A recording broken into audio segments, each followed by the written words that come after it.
Good afternoon. Welcome. Thank you for joining us. This is the Marion City Council work session for Tuesday, August 19th. First on our agenda is a presentation from our Parks Director with an update on the Aquatic Center project. Good evening, Mayor, Council. We do have a visitor here with us today, Scott from CUNY Perceptions. He's here to present the Aquatic Center survey that went out to every resident. And so I'll have Scott come up and present that. Thank you. Welcome. Feel free to advance the slide. It's right here. Okay. All right. Hi, everyone. Thank you so much for having me. As Seth said, I'm Scott Gerard, and I'm with Community Perceptions, and I had the pleasure to lead your survey project. So excited to share the results with you here tonight. Just a little background on who we are at Community Perceptions. We've been doing this sort of work since 2002, and we've helped more than 1,300 communities navigate strategic planning and referendum planning processes. Onto your survey. So a little reminder here, the deadline was July 28th, and we ended up with 3,240 respondents, which is good for a response rate of 17.5%. For context, our average for an 8-page survey is around 16 to 17%. So you're slightly above our average, and we're confident in the data as soon as we surpass 10%. So we feel really good about this response rate. Given the number of respondents, we do have a 1.76% statistical margin of error. It's a pretty small margin of error because this is a pretty large survey and a good response. So that's a number to keep in mind, but it based on what you'll see ahead, doesn't play any major role in changing the results here.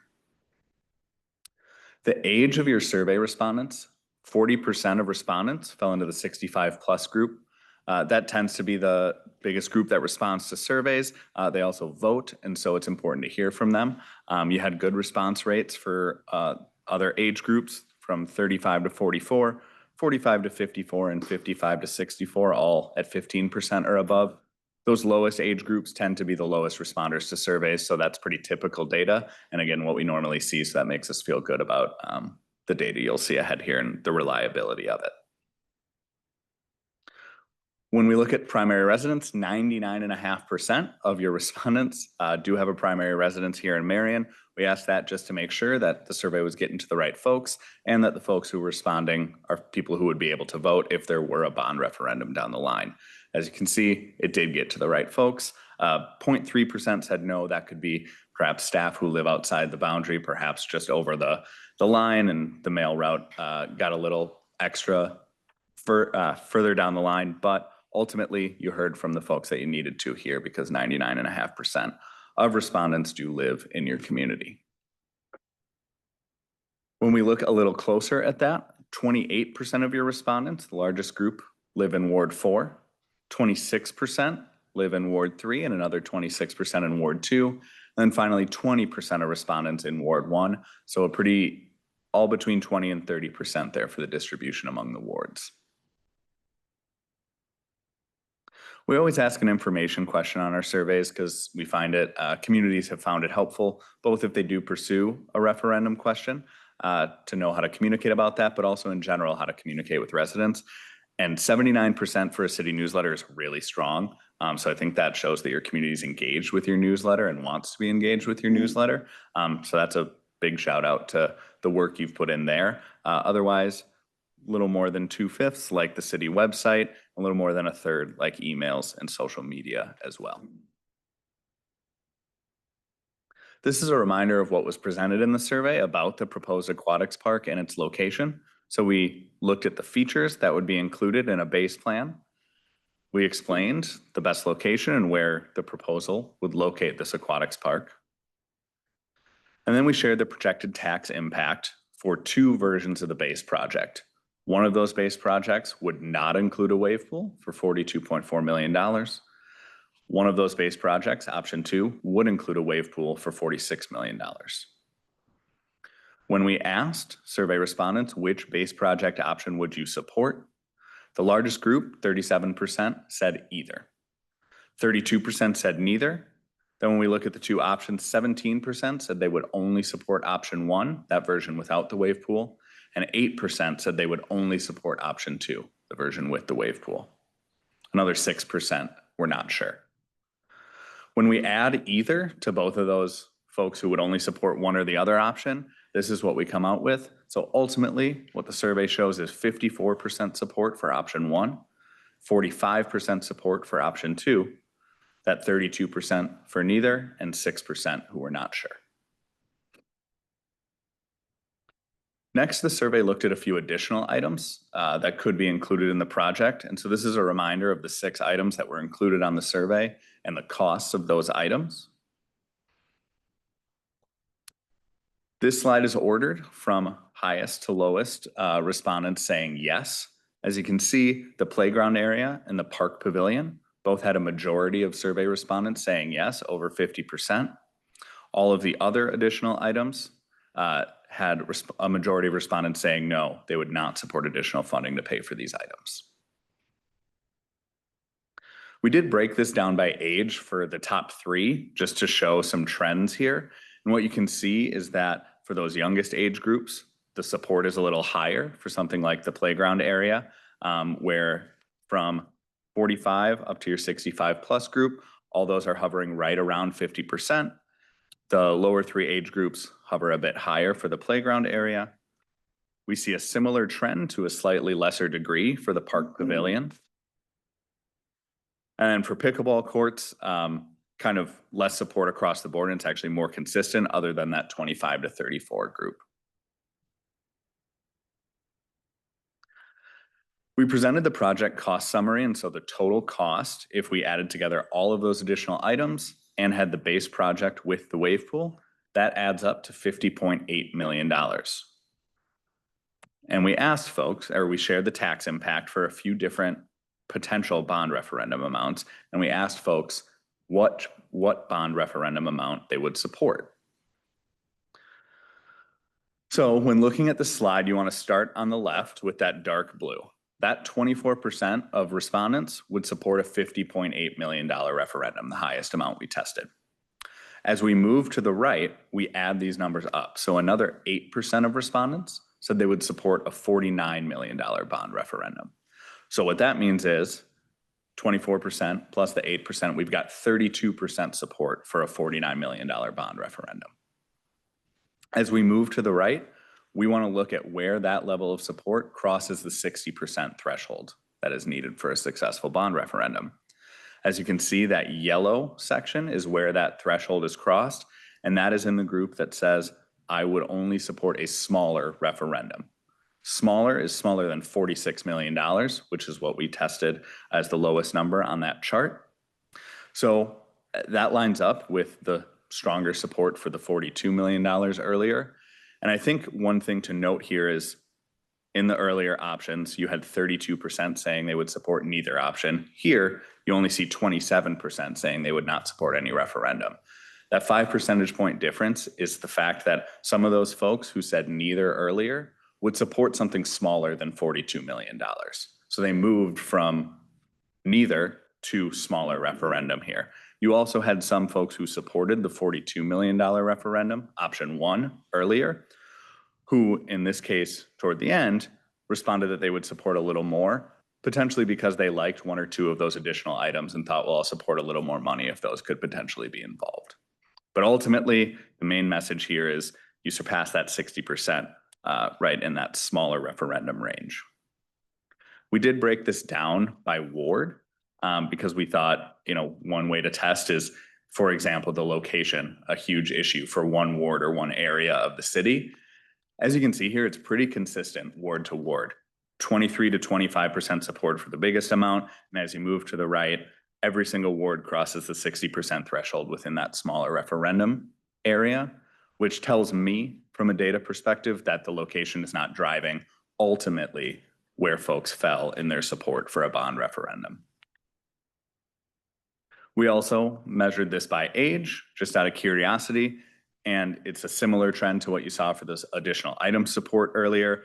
There's a bit more support at the younger ages and lower support for the higher amounts as you go up in the age brackets, but again, all age groups surpass that 60% threshold either within the smaller referendum or within the $46 million referendum amount. This is a general question we ask. We ask how likely would you be to recommend the city to a friend or family member? When I saw this data, I was really impressed. 34%, I think, is the highest number I've seen, be it a 10 for this. We tend to look for about 50% being in the 8 to 10 range, and you basically got there between your 9 and 10s.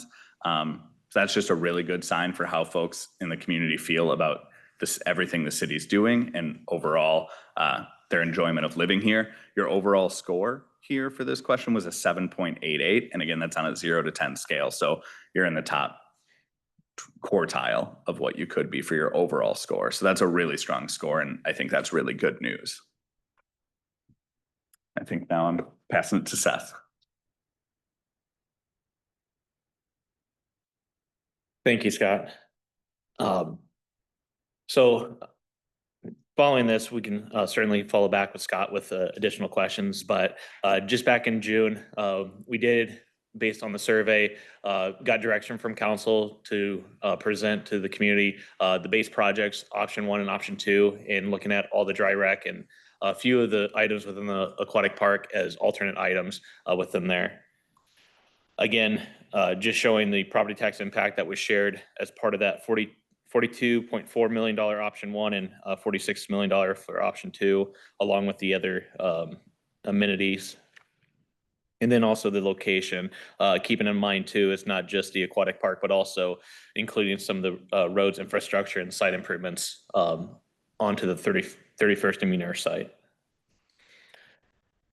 From the 60% pricing, from 30% to 60%, we did see about $1.5 million drop in both options 1 and 2. Option 1 dropping to 40.9 million, in option 2 from 44.9, and then some slight changes into the alternate items. When we brought these forward to the different committees, the Yes Committee really was looking at option 1, but also thought the racer slide, ninja course, playground pavilion, based on the surveys, would be should be included, just to add some different aspects from a family perspective. Park board was really adamant about sticking to the replacement of the pool with option 1 with a bid alternate for the wave pool if bids were under. The steering committee had commonalities with option 1. Playground, pavilion, pickleball were all items that were prioritized and went from being included into the referendum to alternates. And there was a lot of back and forth, which is why we show that 2.8 million there. From a staff recommendation, taking everything as a whole back into the considerations from June, and also thinking about the financial considerations, the recommendation we would put forward would be option 1 with no alternatives, and includes a lot of those dry recreation into the CIP process. From a funding source side of things, this is, I'll certainly have our, we worked with our finance team on this, but we would have a referendum of focusing on the 35.92 of the aquatic park. We do have airport bonds from to handle $1 million of the pre-plan planning, and then lost taking care of roads and some of the post-planning. Just from a consideration, we also, not shown on here, but we do have $1 million in acquisition that's being paid out of lost. From a next step, obviously from directions tonight, in direction, we would plan to come back September 2nd with bond language draft and also marketing, if we're proceeding with the bond referendum, with the September 4th being the resolution. And then that September 8th is that bond language deadline if pursuing referendum. And with that, I'll turn it over for questions. Thank you. Yeah. Okay, we'll take questions. Any comments? Go ahead. Steve. Yeah, so if we're looking at the survey, and basically 54% supported option 1. So if it was 45%, I understand that percentage. Yeah. it was 65%, I would understand that percentage. Yep. How should we be interpreting 54%? Scott, you want to come up? Let me go too. Yeah, here I can. Right here, right, that 54% for Yep. option one. Yep. When you ask how should we be interpreting it, can you be a little more specific with what you mean by that? We need 60%. Right, Okay, that's what I'm looking at. That's why I said 45% is probably a no-go, 65% you Yeah. feel like really positive about it, 54%.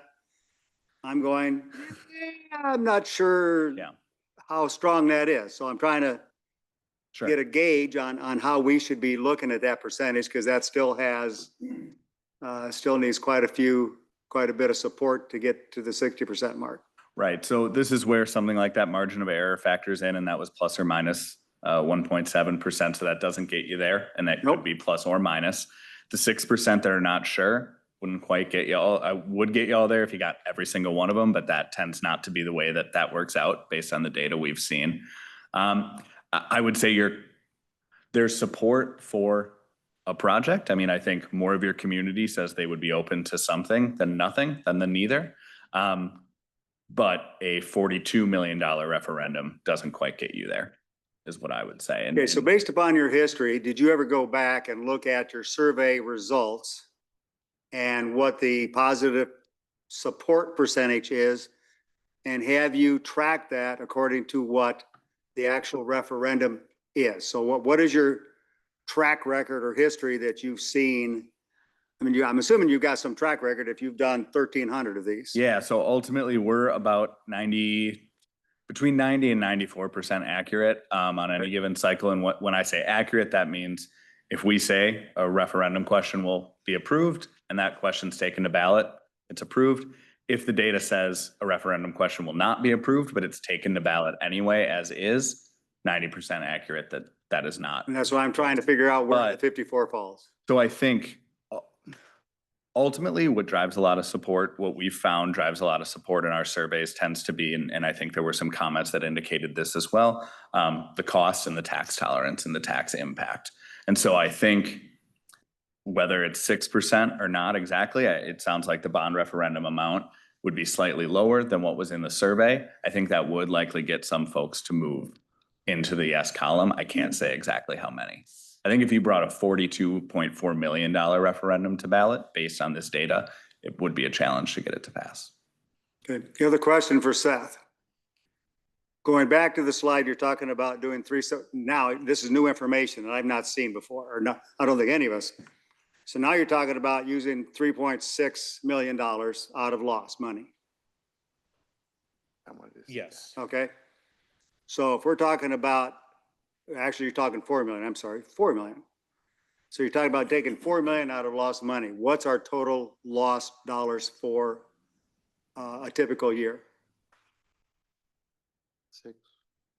About 7 million. And just a reminder that 70% has to be used for infrastructure projects and 30% for community improvement.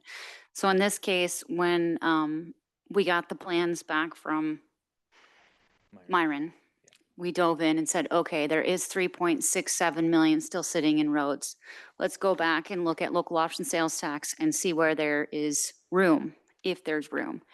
And we believe there is room with our analysis. We believe it will be tight with those 2 years. We did outperform our projection last year, being fiscal year 25.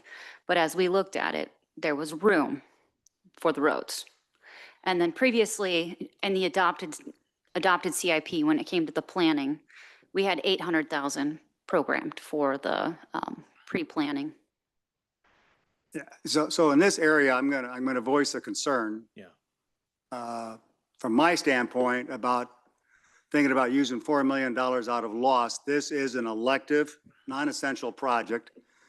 And that would be taking money away from what I would consider to be typically more essential projects needed throughout the year that citizens are gonna, if you say, do you want your roads improved or do you want this done or whatever those alternative projects may be that loss typically is funded for, I've got a concern that we're taking money away from those potential projects that may be more essential than something like this, which is, I would create more non-essential. So again, I've got a concern about that aspect from a funding source.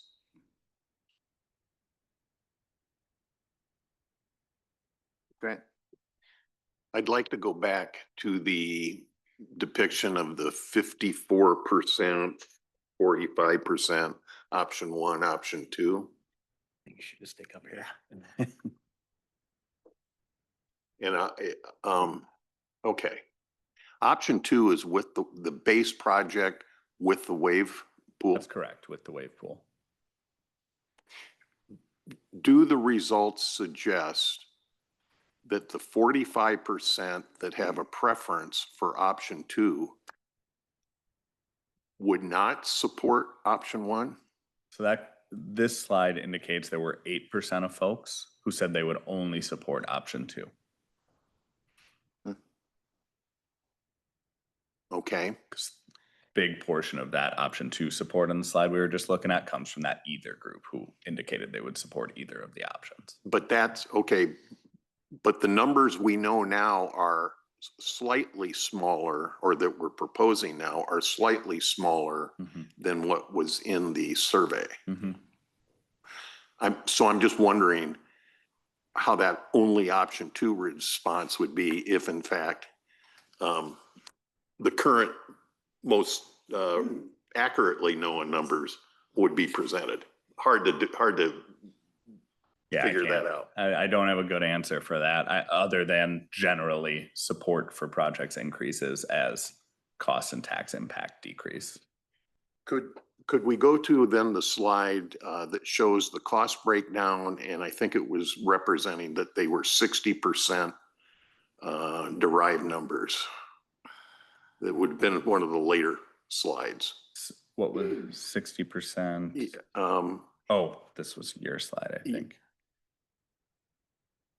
There you go. Yes. So those are 60% engineered cost, correct? Yes, 60% construction document pricing. So yes, engineered cost. Has there been any level of value engineering applied to the cost elements in order to get these revised numbers? We're going through that process right now, and that is something we plan on bringing back in September.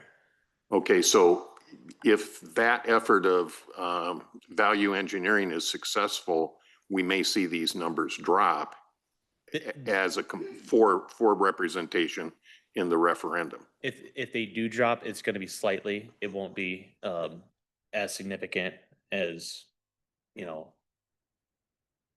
go through that process and we'll definitely communicate that out when we have that finalized. Okay.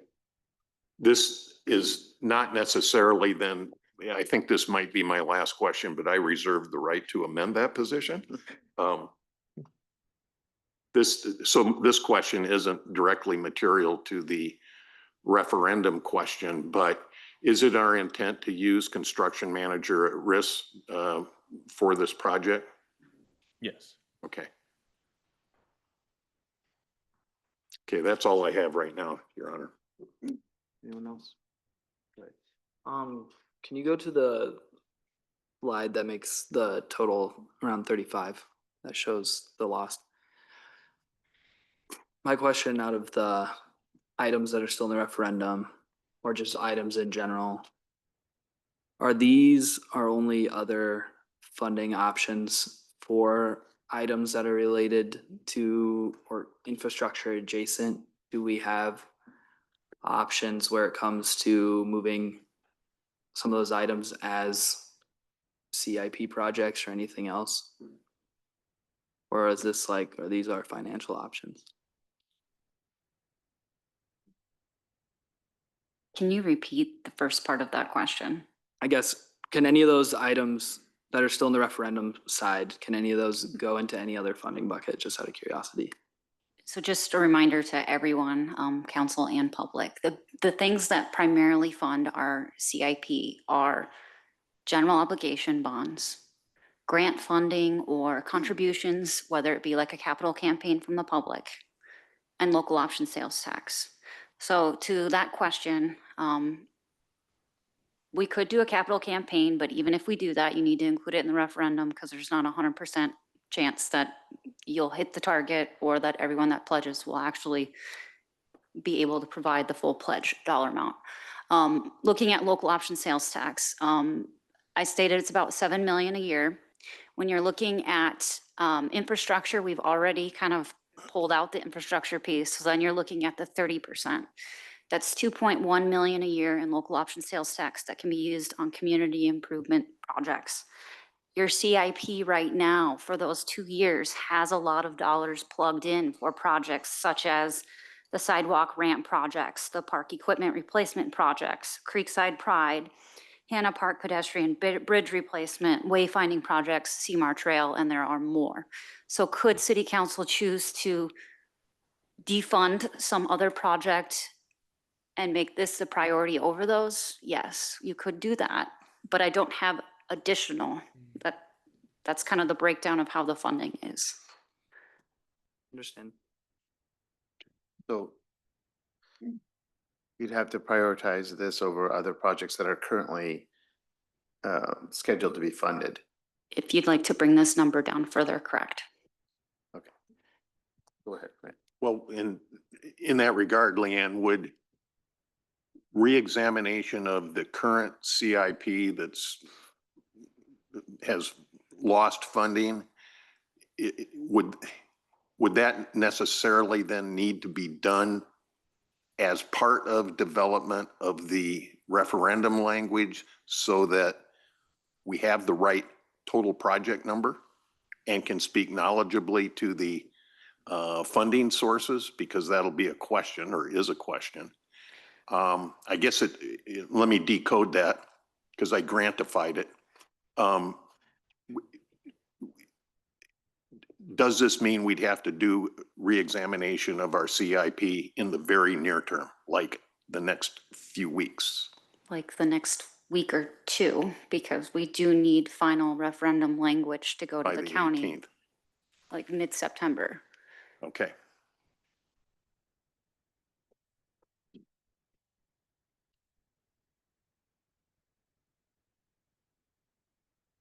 Okay. Anything else? Steve?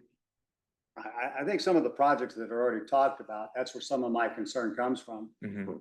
is we're already talking about a lot of need out there. We're talking about a sidewalk project that's not even funded yet. So we don't even have the definition of how much sidewalk we need to do, how many dollars a year are necessary in that. So, you know, there's other areas like that. When I say essential projects to the citizens of Marion, those are the types of projects I believe if we start trying to dig into lost money Mhm. and use that money for this project, that's my concern. And that is something the citizens don't have a vote on. And that's the concern I think they would probably not agree with. I will not agree with that. So, I mean, going forward, that's the concern I have. If we want to start talking about lost money for this project, earmarking that right now. And thank you, Councilman. I mean, that's wonderful feedback for us. Just for those that watching at home or in the audience, this process has been a very long process. These numbers have been able to be fine tuned because we've arrived at that 60% of design. We went through, talked to the steering committee to try to get some direction on some of these things. Certainly taking in feedback from the council throughout this process. So this is our attempt to show we got some feedback from the various committees on what the recommendations are, incorporating the feedback from the community survey. So if we were to fund it, what we're trying to do is, one, understand, are we going to go to referendum? So that's a question before council.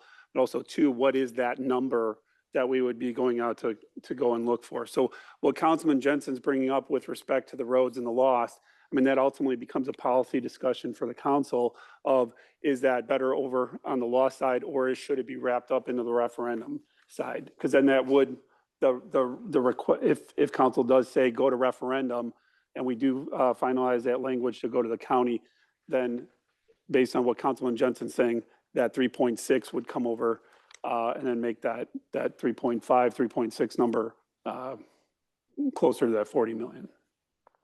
So those are the decision points that council is going to have to factor in and talk about is, do we want to go to referendum? If so, what is that dollar amount? Those are really going to be the two key questions. The feedback that Councilman Jensen and all of you give us is going to be helpful in terms of fine tuning this a little bit more, which is why we wanted to make sure we've been sharing this information as we've gotten it, presenting this information today, giving council opportunity to marinate on it, get some questions.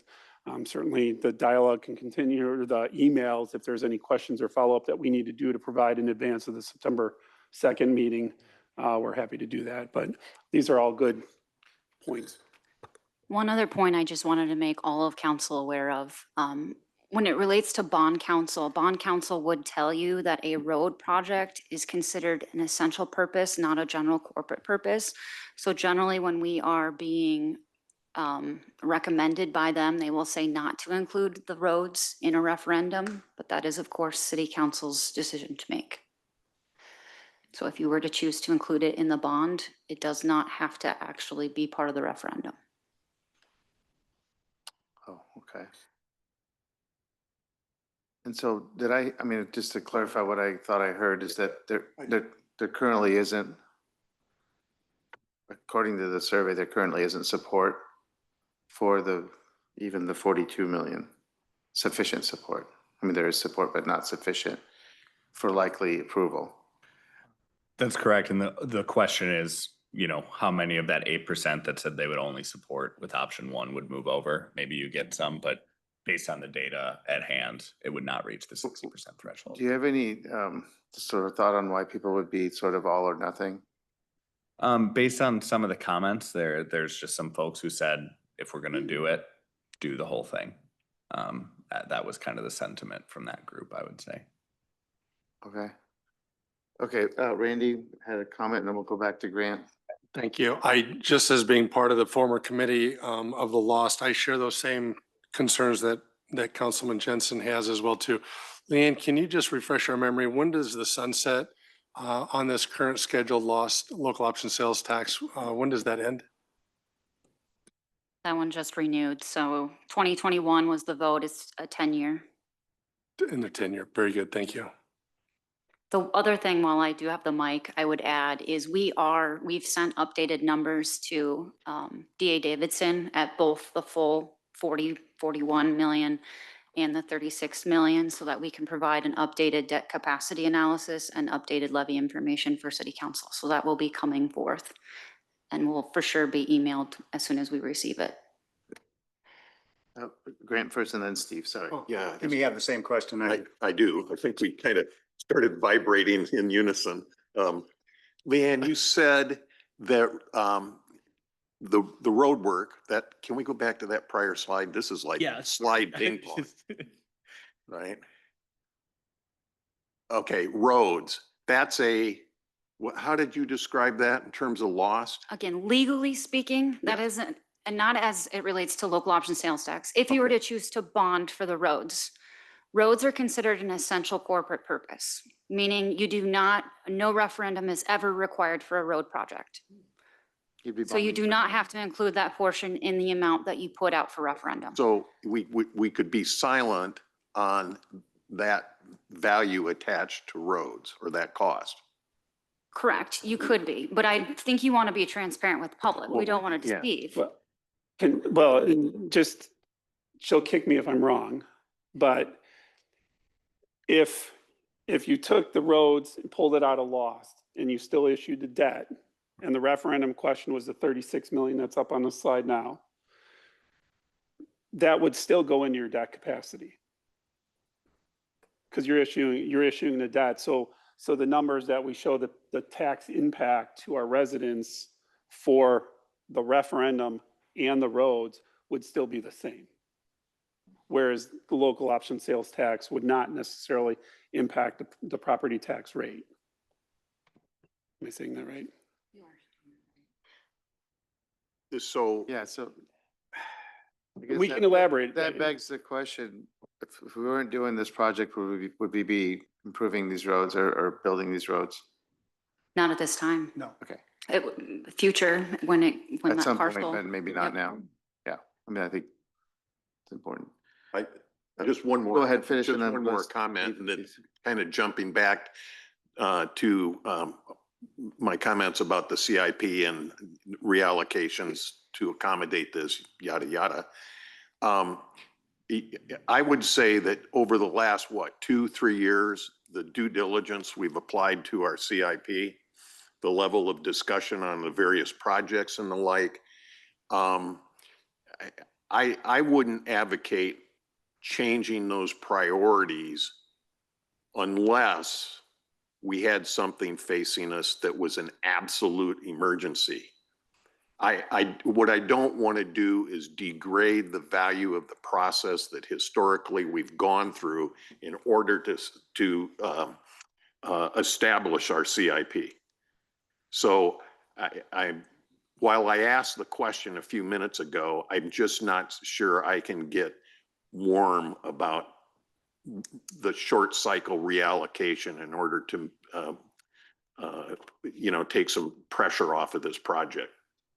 And I just want to add, as it relates to the CIP, when I say tight, I'm meaning tight for the years of this project. So that would be fiscal year 26, 27, 28. You still have the out years where there's more flexibility as it relates to adding projects, whether it be sidewalks, roads, et cetera. Steve? Yeah, I'm not sure if this was pointed out. You might have said the comment earlier, but I think it's important for everybody to at least note and remember that by the engineering work that's been done on this did reduce the cost, by 1.6 million? 1.5 million. 1.5 million from the original number. So going through that process was a positive step. So I think that was well worth the effort, and make sure, and we're certainly more comfortable about the number. But if I'm understanding, say we include the roads in the referendum, we can do that. But am I clear then that the manner, say if that were approved, that we would pay for the roads as an essential purpose in a different type of bond than the bond that would be used for the aquatic center? Is that correct? It's not a different type. I mean, it's labeled differently because the process, the public hearing process is different. So the public hearings are split by essential and general corporate Right. purpose. Right. But we tie all of that language together into one GO bond. If that Okay. makes sense. So Still be you tied to- recall many times we'll have 2 or 3, sometimes even 4 public hearings prior to bonding because it's splitting out those different. Okay, so purposes. from our standpoint, we don't need to worry about what type of bond or the manner and how it would be, the bonds would be issued. Correct. We You can just just look need, at this as bonds would be issued to cover the amount, whether it's 36 or $40 million, correct. and you would take care of that for us. Yes. Perfect.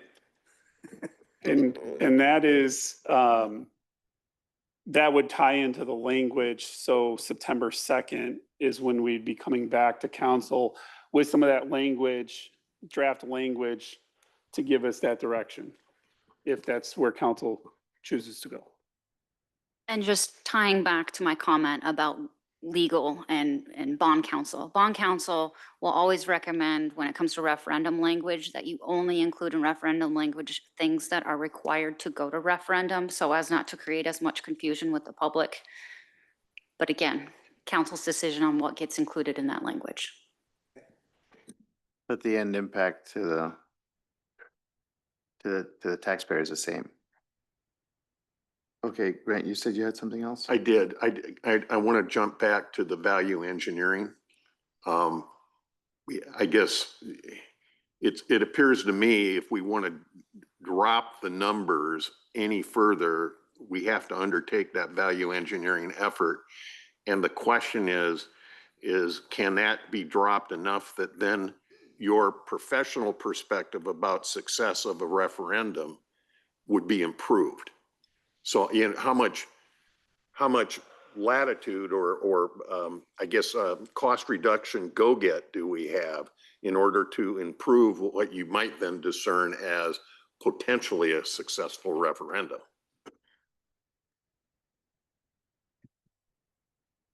I'm gonna go back to this slide. Because I know, you're asking, I know when we asked this question, something that Scott brought up was, we tested at 46 million for this project, that reached, 42. That was the option 2 with the wave pool, if you were looking at equivalents, for the 60. So the smaller referendum, there's really not a scale to as far as what that means to people. So I guess really from your question is from based on this portion from 46 to what we're showing here at 36 million is 10 million drop. Is that small enough for that to 60%? Is that my understanding, Grant, or? Well, yeah, and maybe I'm also starting to think about it a little bit differently, and I'll suspend after this. But we're at a 60% engineered number now, and let's drive that forward with some value engineering. Within that effort, is there enough go-get to get $5 million pulled out of the project? And my supposition is if this 60% number is any good, the likelihood of pulling out $5 million out of the project is absolutely approaching zero. So I see, once again, I just proved my ignorance to the entire world. Yeah, I mean, 60% got us 1.5. yeah, I don't think it would be 5 million grant to that amount, but I mean, we'll bring a refined number that for that September 2nd Okay. on that value engineering, but it won't be 5 million. Okay, but it'll be worth seeing. So thank you. Councilmember Brandt? Luckily, you're on the slide I was going to ask you to go to. So, Leanne, can you explain the lost money again to me, where that came from? I comprehended it, but I'm a little fuzzy on everything. Just, you said the 3.67 was there. I said we went back and we reanalyzed the current CIP with everything that's already programmed, adopted in versus how we've been performing and what our balances are. And we were able to find, or I shouldn't say find, there was 3.67 there. Okay. And that was not like 3.67. That's only for roads or. That's on the infrastructure side. So that's part of the 70%, not part of the 30%. Right. Because remember, local option sales tax has to be a 70% infrastructure, 30% community improvement based on the ballot language. Wait, so when you say there's 3.67 million there, it's In our balance, unobligated. unobligated right now in our balance. Because remind you that we have an estimate every year. We keep some back in contingency. Okay. And that, how much is there of the 30% that has to go to the other, do you know? Or I do you don't have not that look? number right off the top of my hand. I would need to consult with Brian and come back. Community improvement, again, is a lot tighter because you're talking about 2.1 million approximately a year if we get 7 million in revenue And for that's local option used sales for tax. Parks, equipment, and those types of things. Oh, yes. Yeah. Used for a lot of things. So, okay. Go ahead. Sorry, I just want to, just for folks listening at home or in the audience, just clarifying, when with local option sales tax, we get an estimate from the state every year. So that's how we base it on, the budgeting's based on the estimate we are provided by the state. And then obviously, the more people spend on those things, that's the sales tax that comes in. So sometimes with a healthier economy, we'll beat those projections. So I just want to make sure that folks understand kind of the dialogue that we're having on that. And this 3.67, that's not tied to anything right now. That's for the next 3 years, correct? Correct. Over the next 3, okay. And also just want to add, there was a change about a year ago where the state used to hold in contingency and then they would do a reconciliation payment every year. But with the changes that they made in a bill previously, they're now just paying month per month actuals out. So when I say there was more there, that's part of the reason why there was more there, because we received more than we anticipated due to that. Okay. I understand Councilmember Mentzer's on is virtual with us. I just want to give her a chance to comment or ask questions if she has any. Hello, thank you, Mayor. I don't know, I think it's been covered really with some of the questions I had and the infrastructure piece of it. I guess I have concerns on the dollar amount. I look at it in reverse, having worked on different referendums in the past, and I see 32% are no's. So I look at that gap kind of in the reverse of where that margin is for potential, but we know there's 30, according to this, of the 17% that responded, you figure these are typically a little lower attended votes. So if we have a 25% turnout on this election, we got a little bit to play with. So I'm concerned about that. And I really reading through the comments from folks. I understand their concerns with a lot of what this does as a tax, again, with some other things happening in the community. And I want to be respectful of those concerns. And I just am struggling with this in my own head. I don't know about the rest of you, just because we know the old pool's failing, replacing that just right there is not an option. I am curious to see what happened. I would like to see what the Willowwood area looked like before that pool went in, just as a side note. But I'm concerned about the time. We've got, this is supposed to be a November vote. And we're still talking about if it's going to work or not. And it's giving me a lot of anxiety as a result of it. And I appreciate the survey because I think this helped. And it was really a well done. Shout out to the staff that put this together. But I just have concerns on 35 million, 40 million. It's a lot. It's a lot on to be all on a bond. So that's kind of, I don't know that I really have much of a question unless there's feedback that somebody wants to give on those comments, but that's where I'm sitting. I'm worried about our timing. I think we're getting really close, and I don't know that we have answered the question of how to make this still a destination, but still affordable for our residents as far as what this is doing to their taxes. So that's my 2 cents.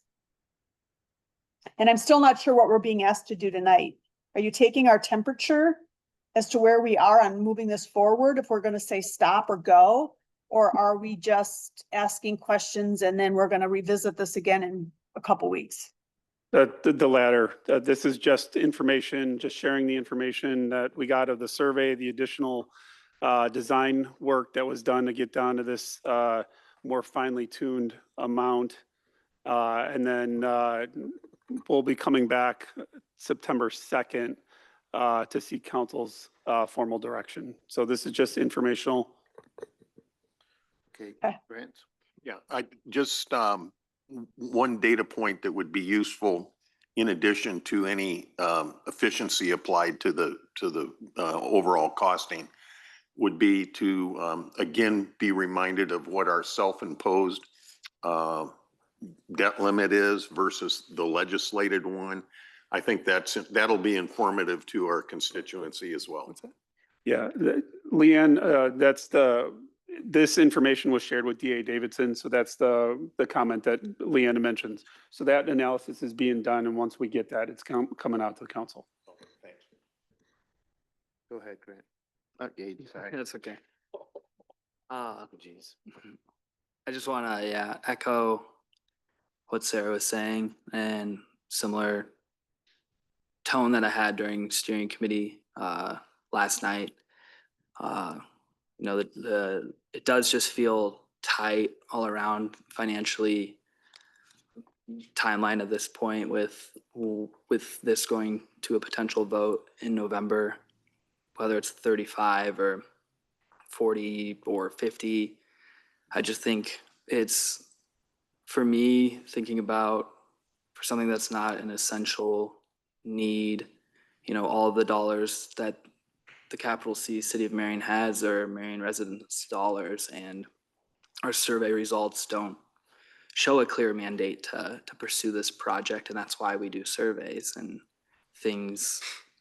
This has been a really extensive process from the community visioning originally years ago to today.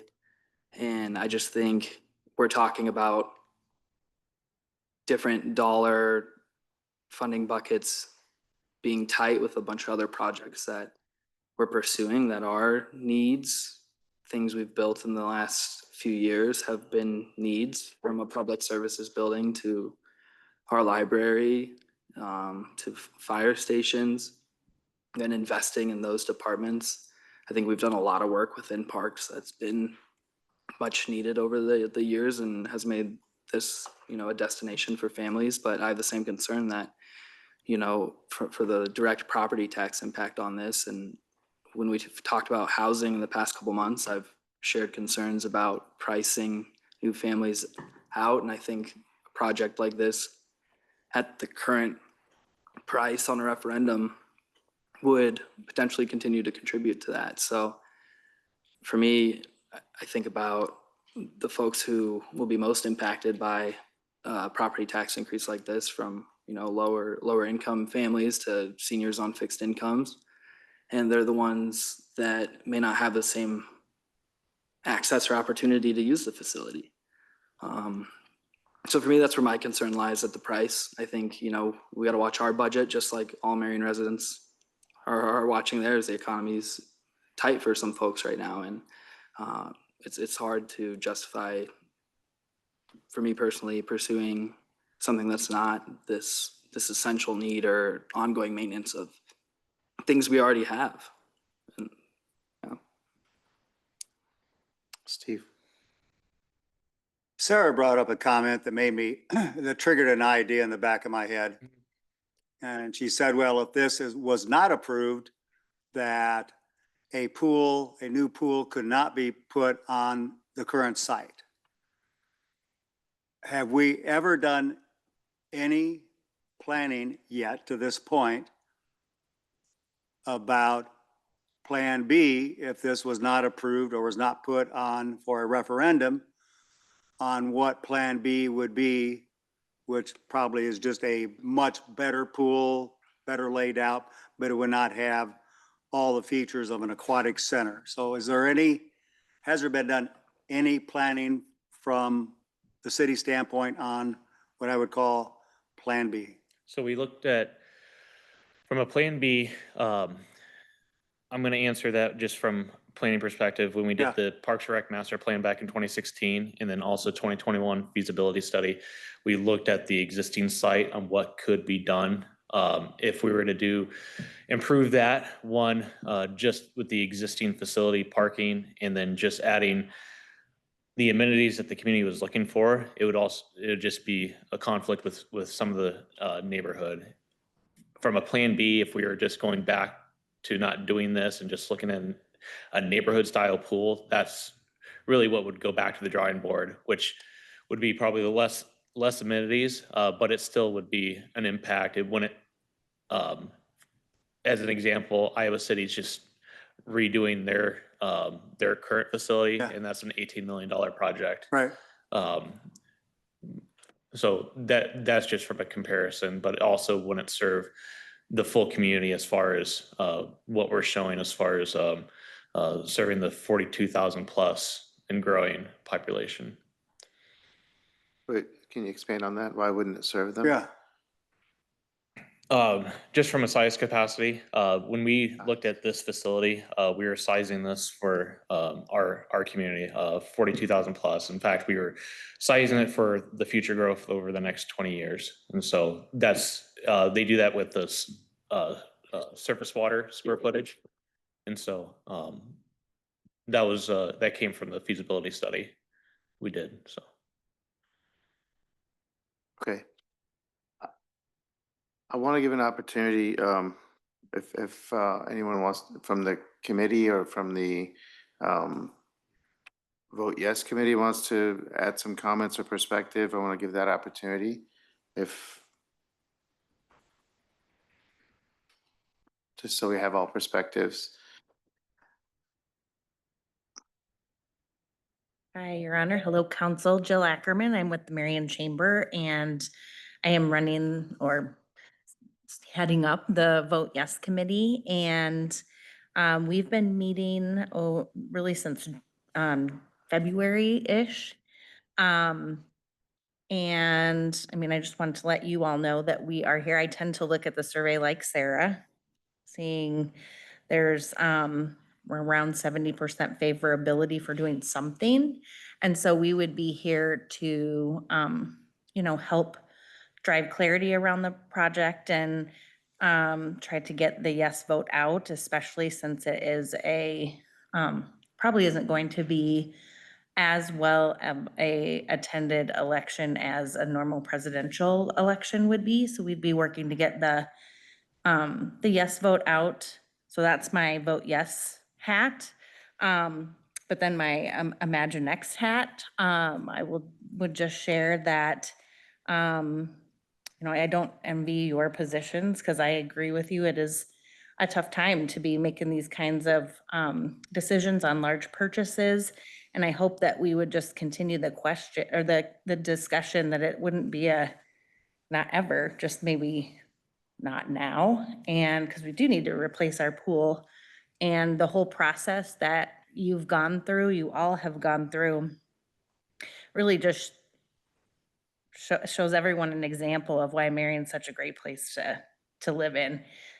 They listened to the community, you double checked, you've listened to the community the entire way, from the visioning process to doing the initial design documents. Community members were included, to now the steering committee, the Vote Yes committee. You've gone out and surveyed again to test to see if it would be successful. So if anybody has questions about Vote Yes, we have a pretty good plan in place, and it is a tight timeline though. Yeah. From being able to get things up and ready to go. Any questions? Okay. Okay, thank you. Yeah, I guess on the same order as Steve's question, my question is not really what's Plan B, but what's the possibility of phasing it or building, you know, the main component and then adding to it over time? If we said everybody likes this plan, and, you know, can it be done in phases? It could. What from the construction side of things, you'll just see larger numbers because of, one, inflation, mobilization, remobilization, and those potential conflicts. So, I mean, that's certainly an option, but it would be larger than the 35.92 as shown here. Total cost in the end would be larger than It'd be 35. much larger, yeah. Yeah, understandable. I just want to make sure that we've considered that people have, you know, had a chance to comment on that option. I do want to expound on what Jill said a little bit. I mean, you know, because we have been receiving comments from some members of the community. Understandably, they're concerned about the impact on their taxes. But I just want to be clear that this isn't something that the city council dreamt up and decided that we're going to do this. That's how some people in the community are perceiving it and presenting it. This has always been driven by the residents, and that's why we did this survey, to see if the residents are willing to fund this type of a project at this level, or what level they are willing to support. It started with ideas from the community through Imagine Next, which we've always known we need to replace our current pool. The community, we asked the community, what is it that you want? The community said, this is what we want, through lots of input and lots of community input sessions, engaging community ideas and thoughts on the project. And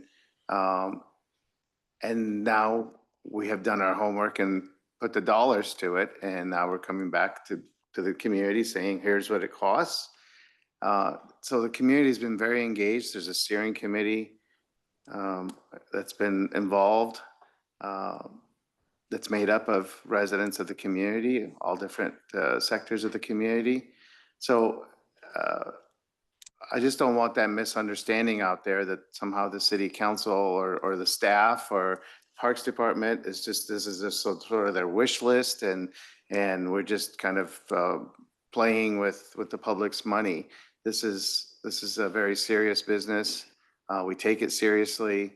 This is, as Jill Ackerman said, you know, a really difficult position to be in, because we know the community wants this. And we're not going to decide to spend this money unless the community approves it on the ballot in the referendum. So at the end of the day, the residents have the decision making. So I just want to be clear about this, and it's been a very methodical process. I'm very proud of it. I'm proud of how the staff and everyone on the team has approached it over the last few years.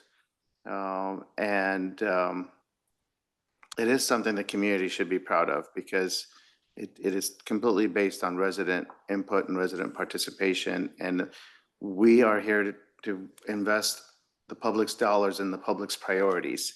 And when the public says this is our priority, you know, then we have to consider that. But at the end of the day, it's the public that has the decision.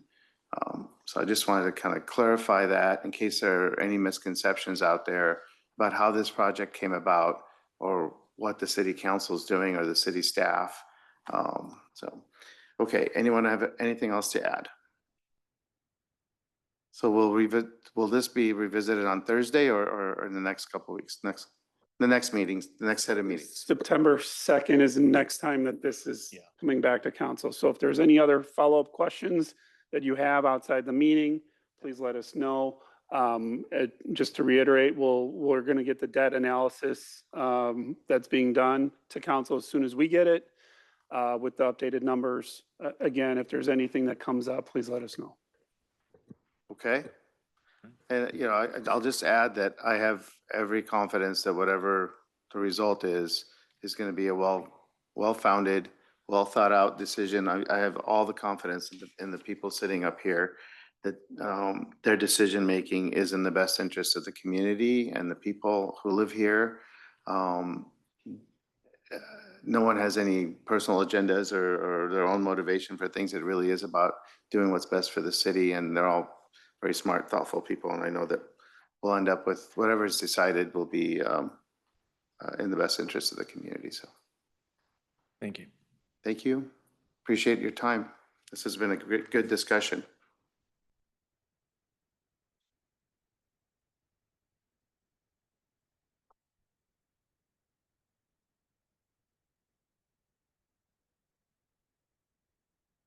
Next, we have Leanne with a budget discussion on fiscal year 25 annual report. Thank you. So just a reminder that we say every year, these numbers are not finalized. It has not yet been audited. And then there are some things that say purchases of equipment that maybe didn't quite get paid for or didn't quite get purchased in fiscal year 25 that may carry over to fiscal year 26. And just as our budget calendar today, we're talking about fiscal year 25-26 report. This is a series of conversations that we have leading up to the work session in January and final adoption of our budget in April. So general fund summary, revenues did end stronger than estimated with a total amount of 700,000 greater than our estimated amount and 1.2 million greater than our adopted budget. Expenditures excluding transfers out were under our estimated amount by 1.36 million and under budget by 2.6 million. Transfers out did include $3 million of unplanned transfers that we made. It was a discussion that we had during the budget work session last January. Those dollars did go to the equipment reserve and tax stabilization fund. And then as you can see, we ended the year in a strong position. We'll then switch over to what makes up some of those variances. So looking at revenues, items listed here do account for approximately 86% of the revenue variance. Note in the prior year, we did have 5 amounts that were in excess of 100,000. So we are getting better at doing our estimates on revenues. As it relates to the traffic fines, recall the permitting process and the pause. So as it related to estimating those, we didn't know timing wise when those cameras would be turned back on. And then interest revenue, we did create a CD portfolio this last year, which is making that a lot easier to predict. And rates are not dropping as we had anticipated in the budget or as we anticipated when we created the estimated numbers. Any questions on revenues? Flipping over to the expense side, first by organization or department. This does account for 82% of the budget. Fire department's budget, this is primarily salaries. The library department, 125,000 in salaries, 50,000 in repair, maintenance, utilities. Police department, this is primarily salaries. Legal, it's contracted legal services. IT, primarily 82,000 of the 86 is in contractual services. Parks, 68,000 in salaries and benefits and 27,000 in capital. Finance was primarily contractual due to 2 things. One, within the finance budget currently is the insurance claims. And secondly, we didn't have to do a single audit for fiscal year 24. And HR was 54,000 in contractual and 18,000 in commodities. Now, if we switch over to by account, we already talked about transfers out, so I'll skip that one. Benefits, fire department was 63,000, 23,000 in police. Full-time, 162,000 related to police, 57,000 related to the communication center, and 235,000 related to the fire department. Health insurance, 97,000 related to the fire department, 66,000 related to police. And then on part-time, 93,000 related to Parks Rec Pool, and 62,000 related to library, and 16,000 related to fire. A lot of that being driven by vacancies in positions. So again, we ended the year pretty strong. And just a reminder, as it relates to that strong reserve amount, is that our projection does show us dropping below the required reserve at this time as we look at our 5-year financial plan, and that's something we continue to work on. Any questions on general fund? Questions? So moving on to the road use fund. Road use fund actual revenue exceeded estimated by 150,000. Expenditures included transfers out were less than estimated by 460,000. Again, I know the reserve looks really strong here, but recall there is a debt for the public works facility at 11.6 million. And then looking at the variances in the road use fund, road use revenue accounted for 105,000 of the $154,000 difference. And reminder that we do get that number from the state on a per capita basis. So that is an estimate we get from the state. And the transfer to health insurance exceeded budget by 206,000. This is the transfer that we do that is dollars levied for employee benefits that we make sure are used for employee benefit purposes. Any questions on road use? Switching over to the sanitary sewer fund, revenues exceeded estimates by 372,000. Expenditures exceeded estimated by 198,000. And again, as you look at that healthy reserve, the debt for the public works facility on this fund is 8.9 million. And we will be looking towards a payoff of the US bank loan in fiscal year 30 on this fund. So as part of the budget conversation this year, we will be recommending starting to put some money, additional monies in the sinking fund in anticipation of that payoff. Is this the fund that has the requirement for the debt covenant, or the debt covenant is this fund here? Yes. And that's 1.2, 1.1? That sounds about right. I Right in there, that don't arena? recall off the top of my head. As it relates to the total expenditure, so that variance, there were 13 rather than 12 payments made to the city of Cedar Rapids for our operations and maintenance at the sewer treatment plant. We've essentially now caught up our payments. We were always one payment in arrears. So that was the why. on why actual exceeded expenditure for contracts 28E. Any questions on Question. sanitary sewer?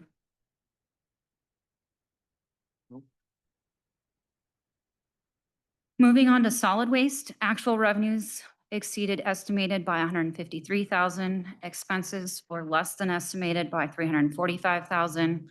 Again, just a reminder that the debt on the public works facility right now is 9.3 million on this fund. I'm looking at the variances here. Project costs were over due to some additional cart purchases that we did as part of the automated collections. Vehicles, we were contemplating buying a used truck at the time we put together the estimates. Instead, as you know, as we brought forward, we've purchased a new truck in the current fiscal year, being fiscal year 26 in lieu of that, so that's why.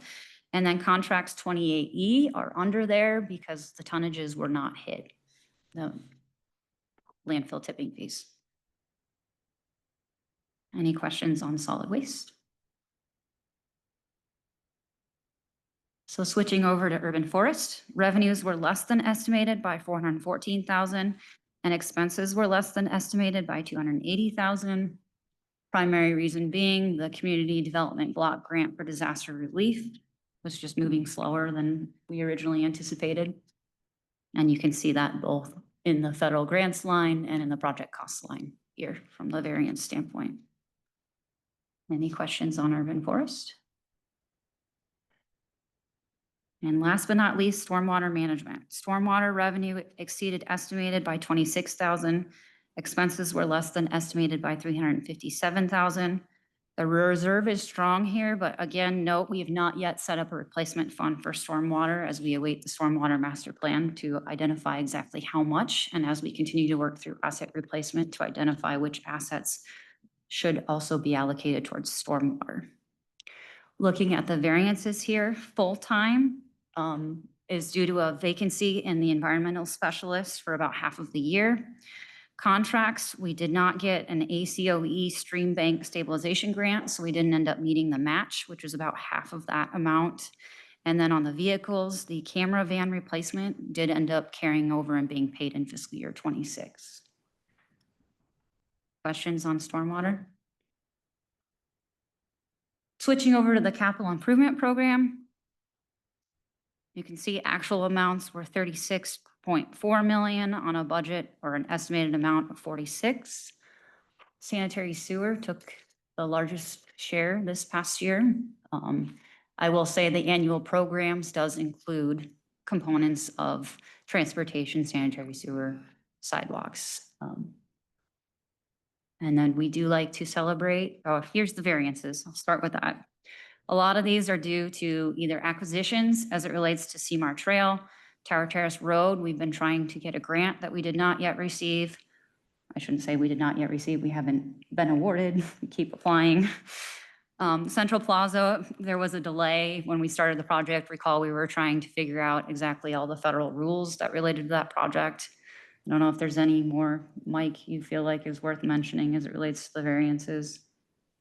I would just say for the sewer projects, it's when your fiscal year is in the middle of the construction season, whether they have a payment there when you're installing large pipe, it's hard to estimate that. And then here's some of the completed projects from fiscal year 25. And with that, I'll open up to any questions City Council may have. Questions? Yeah, go ahead. Through most of those slides, there was savings or salaries were less than anticipated. Is that because of restructuring and not having as many employees, or is that because we have a lot of vacancies that just haven't been filled? In most cases, it's been due to vacancies. Due to vacancies? It seemed like every fund had less, so, okay, thanks.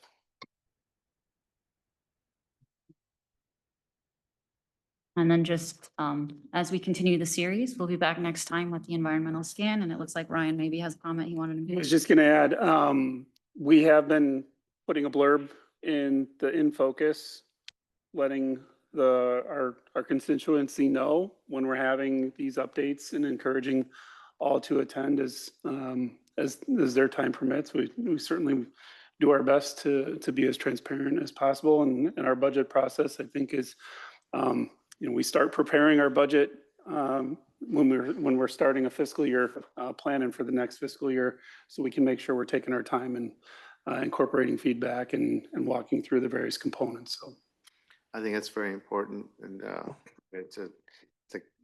the city budgeting is very complex, but the more we can give opportunities for people to try to understand it, try to understand how the decisions are made, what the various buckets of funding are, and how we do our budgeting, how we make the spending decisions. I think the better. We have worked hard to earn the trust of the community, and I think this is just one more way to continue that building of trust, is to be transparent as we are, and continue sharing information and creating opportunities for people to learn about the process and to be able to ask their questions. It really is a complex thing, but we have to try. Thank you. I appreciate it. Appreciate all the work. Thank you. Thank you. Next item, discussion regarding existing brick streets. Mike. Yes, Your Honor. So the purpose of today is just to kind of go through the background information. I'm not asking for any decisions. The plan is then to come back in a month, and hopefully then you've had time to marinate on the information. I know you've gotten a lot of data today with the Aquatic Center and the 5-year financial plan. So we'll try and keep it light. But if you have questions as I go through the data, just let me know. This was sent out ahead of time so you guys could review it if you've had time. So just a little background that this is part of the strat plan to preserve the historic character of the city with these old bricks. So what we have today in the light blue on the left, that is all that we have for exposed brick streets. So part of our recommendations towards the end is to actually go out there and take a look at those. You can kind of see the pictures are hard to tell, but you can see the waves in it. And so the guys that are plowing the snow out there, that's hard for them to plow. So we'd like to do something, whether that's when we get to the end and just make that a better solution. But these are the streets that have exposed brick today.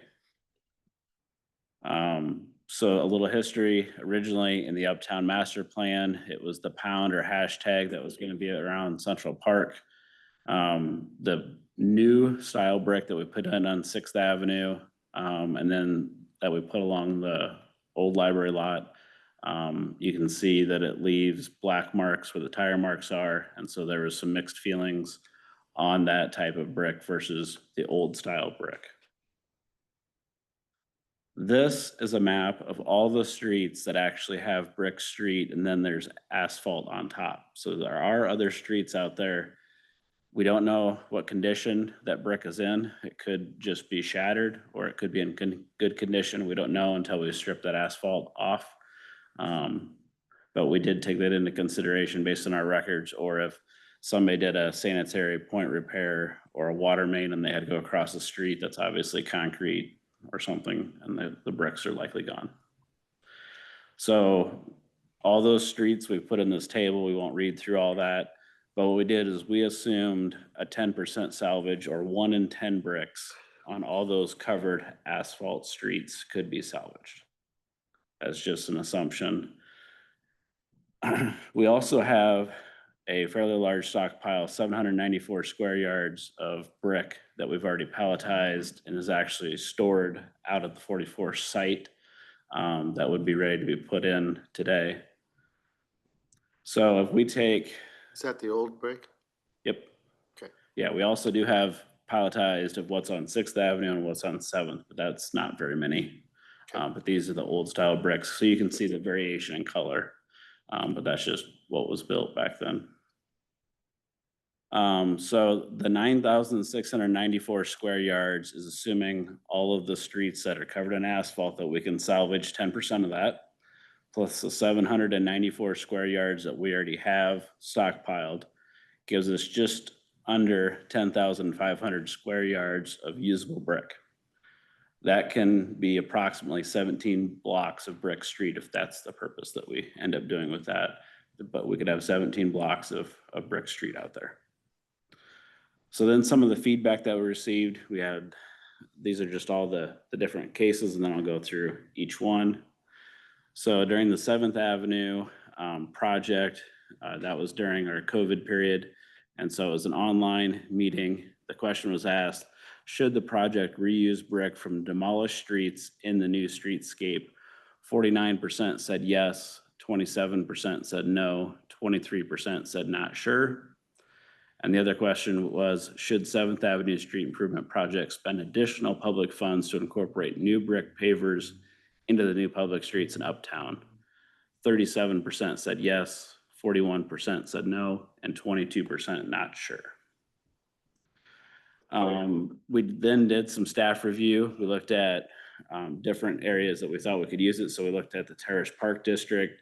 We looked at Pucker Street, although we've recently rehabbed that street. So that would be one that would probably be after I retire that would want to do anything with that one. We looked at art sculptures. We looked at banding along crosswalks or in different areas similar to what we've done in the Uptown next to the sidewalks. And the artwork didn't seem like that was much of an interest from the conversations we had. We also then sent a survey out, although not as thorough as the survey we went over tonight, but this went out to all residents that lived in a historic neighborhood, or it went out to anyone who lives on an existing brick street. And so we basically, as part of that, asked them to prioritize things. And so I've highlighted in the boxes the higher numbers. So for their priority number 1, if we remove existing brick paved streets and construct them with concrete or asphalt, that was 36% of the respondents' number 1 choice, and 48% of them said that was their lowest priority choice. If we restore historic 11th Street to a brick paved street at a cost of $100,000 per block above typical reconstruction, 48% said that was their number 1 priority, but 38% said that was their lowest priority. We also asked if collecting or stockpiling high quality bricks and repurposing them for construction projects, example for the crosswalks or the edgers, that was their second priority of 55% was the highest percentage on that. And then collect, stockpile high quality bricks and repurpose them for art projects, sculptures, archways, benches. That was the third preference for 52% of them. So just kind of trying to pull those high points out. If we only take the first priority, option B was the highest, which was restore historic 11th Street with a brick paved street at 48%. If we add first and second priority, it actually becomes option C, which is collect, stockpile bricks and repurpose for construction projects. So it's not necessarily specific to just 11th Street, but just streets in general. We did take this to the Historic Preservation Committee. This input was prior to the survey, but I still wanted to provide it. I won't read it out loud, but it is in the PowerPoint. And then we came back to them after we had the response from the residents, and they had a 2-part recommendation. So theirs was to go with option B, utilize the old and stockpiled brick to reconstruct any exposed brick streets that exist today, including those on 11th Street and the side streets, and continue to collect, stockpile old bricks from any reconstruction projects that occur on brick streets that are currently asphalted for future projects around Marion. When we brought this to council the last time to talk about it, I got a central agreement that you wanted to continue to save and bid projects with a separate item for salvaging and stockpiling the bricks. So we'd have that as a separate alternative item. So each project you could say that's too expensive or that's a good price. We want to go ahead and stockpile that. You wanted to go ahead and draft a policy on preserving that in that process. But we got a mixed review on what to do with the bricks once we have them stockpiled. So the brick policy is in the council packet and it was provided ahead of time. These are just some of the highlights rather than trying to read the whole thing. But basically it's only projects that are undertaken by the city. So it would exclude private residents or businesses. So if I own a house and I need to fix my sanitary sewer because it's failing, could tear into the street. I wouldn't have to salvage those bricks because that would be an added expense to me as a resident versus the city doing it. We would utilize the map of the known bricks when we put those projects together. And we would only focus on areas 10 foot or more wide. So if we're just doing we're crossing the street one time with storm sewer, we wouldn't try and salvage just that small amount. We'd want to get more bang for our buck. Otherwise, there's a lot of mobilization costs to bring everything in there to palletize the bricks. There would always be that alternative bid item that would come before city council. So when we do the bids, city council then give us a vote of yes or no on that alternate. It would be a little tricky on some of our federal projects. So for example, when we do 7th Avenue, 13 to 22nd, because that has federal funds in it, we can still save the bricks, but it's gonna be 100% on the city's dime. So anything where we get to keep it, so if there's a traffic signal and we say we wanna keep that traffic signal, it's 100% on our dime. All federal funds are a little different, so we'd always have to review that, and that's something that we would take into consideration when we bring it to city council. And then obviously if it's bricks that are underneath asphalt, we're gonna have to make a field call so that we can preserve as much as we can, but obviously those that aren't worth saving, we're not gonna save. So it might be something where council says, yes, save all of these, and then we peel up that asphalt. Hopefully they're great and we can palletize them all, but if they're not, we don't wanna waste money on something that's not gonna get a benefit to us. So there's a lot more in that policy. Those are just kind of the highlights of that policy for consideration. So what we did is looked at those 17 blocks, and what we have hatched in red would be proposals that could be full brick streets. We could, maybe do the intersections that are just concrete so that we don't have the bricks that rotate and pivot on us. And then we have the historic areas drawn in there. So the Terrace Park is this area here, which is the yellow line. And then Pucker Street is this one over here. And then we have the Uptown Commercial Historic District, and we're not proposing anything in there. But just to give an idea on possible locations that we could build with all of the bricks that we have, if that's an option. So next steps, consider all this information that we've given you. Go take a drive, a walk out on those brick streets and see how they are out there if you have not. Because pictures, it's really hard to see how wavy and how the sidewalks next to them are not the best. And then think about what's a win in your mind for the use of those bricks. Knowing that we have some already and we have enough to do quite a bit out there, what would you feel is the win for that? And then I would propose bringing this back on the September 16th for direction. Okay. Go ahead. Can you go back to the slide where you showed the number of bricks available? It's at the towards the very beginning. Where it showed 17, no, it showed the 17 blocks and the number of, right there, back, right there. Okay, so I got two questions. First of all, when you say approximately 10% of if you uncover a street, a brick street that's been covered over and there's 10% salvageable. Yep. I mean, there's obviously an added cost just trying to salvage those. So at what point do we feel it's cost effective, if that's the estimate?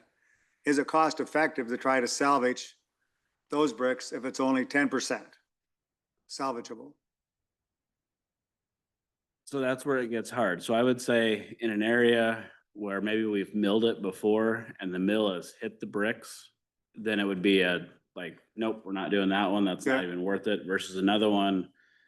Maybe we've only overlaid it once, but we've never peeled that asphalt off. And so it's Okay. just the original asphalt to where that would be 100%. So that 10%, we're just being conservative and coming up with it.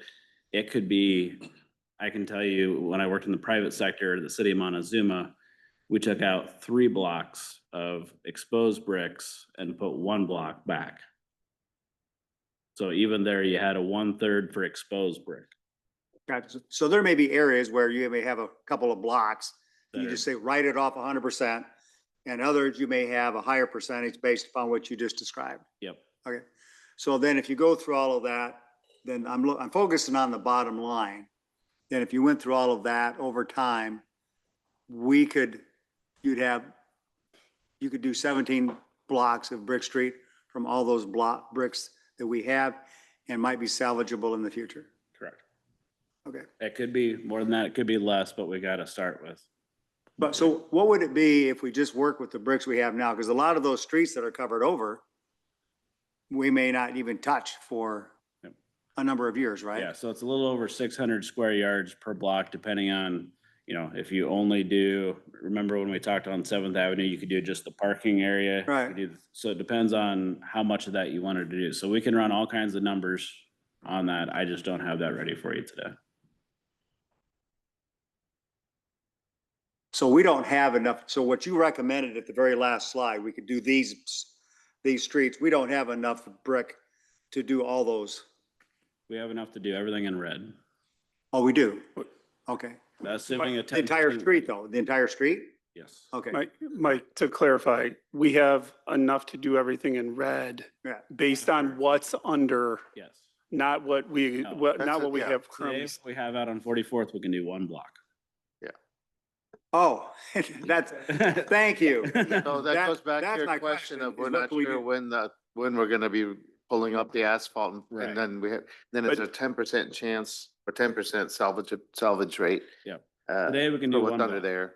And then if you get it, if that works, then you can do all that. Now, obviously, with the one, if we target the ones that are exposed, like 11th Street that has exposed brick today, if we were to pull those up, you know, there's a certain salvageability that we can get It's at. more than that, too. 10%. Yes, that's. A lot higher of than those 10%. bricks would be saved and Yeah. you could do several blocks on Right. 11. And a lot of those, what you do is the top part that's all beat up, typically you rotate them 180 and put the beat up part down and put the nice side up. The challenge is the timeline in which we might get those salvaged bricks, which could be 5 to 15 years. And in the meantime, some of those current streets that have brick just worsen over the years. I mean, I've been on some of those. I mean, the curbs are in very bad shape. I mean, I will walk them. I agree with your suggestion to walk it. I'm familiar with some of them, but not all of them. And so I see the challenge of what do we do near term versus longer term? Yeah, not easy. All right, thank you. Go ahead, Clint. Mike, I remember one time, when we were talking about bricks a couple, 3 years ago, the possibility of using those for artwork. And I remember something in that discussion that said, because of the composition of these bricks, they really aren't, they aren't suitable for elevated structures because I took it as that the surface of the brick is smoother, therefore the mortar doesn't provide any structural integrity between the bricks. Is that, I'm just asking that question now so that it is factored into any consideration for artistic use. I don't recall that conversation. We could talk with some sculptors and find out. I do know that the conversation was Marion brick is a soft brick that's being more for vertical structures. And none of this brick that is in the street was Marion brick that we knew about. Okay. That's the conversation I recall. All right. It's a minor point. I just thought I'd benchmark it for now. Okay, thanks. I would Ed think will? if we're able Oh. to drive over it, we should be able to make it into a sculpture if that's the direction that council wanted to go. Well, All the brick streets that are covered with asphalt right now, are there any of those that are coming up in the next few years for to be redone that you know of off the top of your head? I would have to confirm with Jake, but it may just be a mill and overlay, not necessarily a reconstruction. So mill and overlay, we would leave the bricks there. So if you recall, even next to Farmer State Bank, on both sides of that on north-south side, we put new curb and gutter in there and then overlaid them. And the overlay with the bricks actually works pretty good because you got two surfaces that can move. So when the bricks shift a little bit, the asphalt shifted with them. So you don't have as much with reflective cracking. Sure. I'd be just curious to know if anything was planned for reconstruction that, We can certainly run those numbers. thanks. Go ahead, Gage. Yeah, I guess my question that just popped into my head and something I could have looked up before and continue to look up after this meeting, but just wondering if you have any insight on like what other communities are doing in similar situations with brick streets. Are there certain parts of their commute? Because obviously a lot of communities were built with brick streets and have them all over their town. So are there certain areas, and not just in regards to the historic significance, but are there just certain areas that they focus on keeping brick streets or restoring brick streets? And do we know, like, what are the wins of those? I know you asked us like what we think the wins are, but do they have like noted wins? So we did ask, it was when I first started this conversation and Brooke was still with us. She did some research on that and got some stuff. There wasn't a lot of policies that were out there. I know Iowa City in the downtown area has quite a few brick streets. It's something that we can re-pull. If you'd like us to find that information, we can certainly do that research. Yeah, if we have that, that'd be helpful. I'd assume that was probably before I was on council because this discussion's been going on for a while. Yeah, and it wouldn't necessarily match with the comparable cities that we have. It was the comparable cities that she just called and knew they had brick streets. Okay, thank you. Anyone else? Okay, All right, so if you guys could think about all the data we've thrown at you tonight, Yeah. and we'll come back and talk about it at a future date. good that we're having these discussions. So thank you. Okay, our next item is an update on the bookmobile. We have our library director.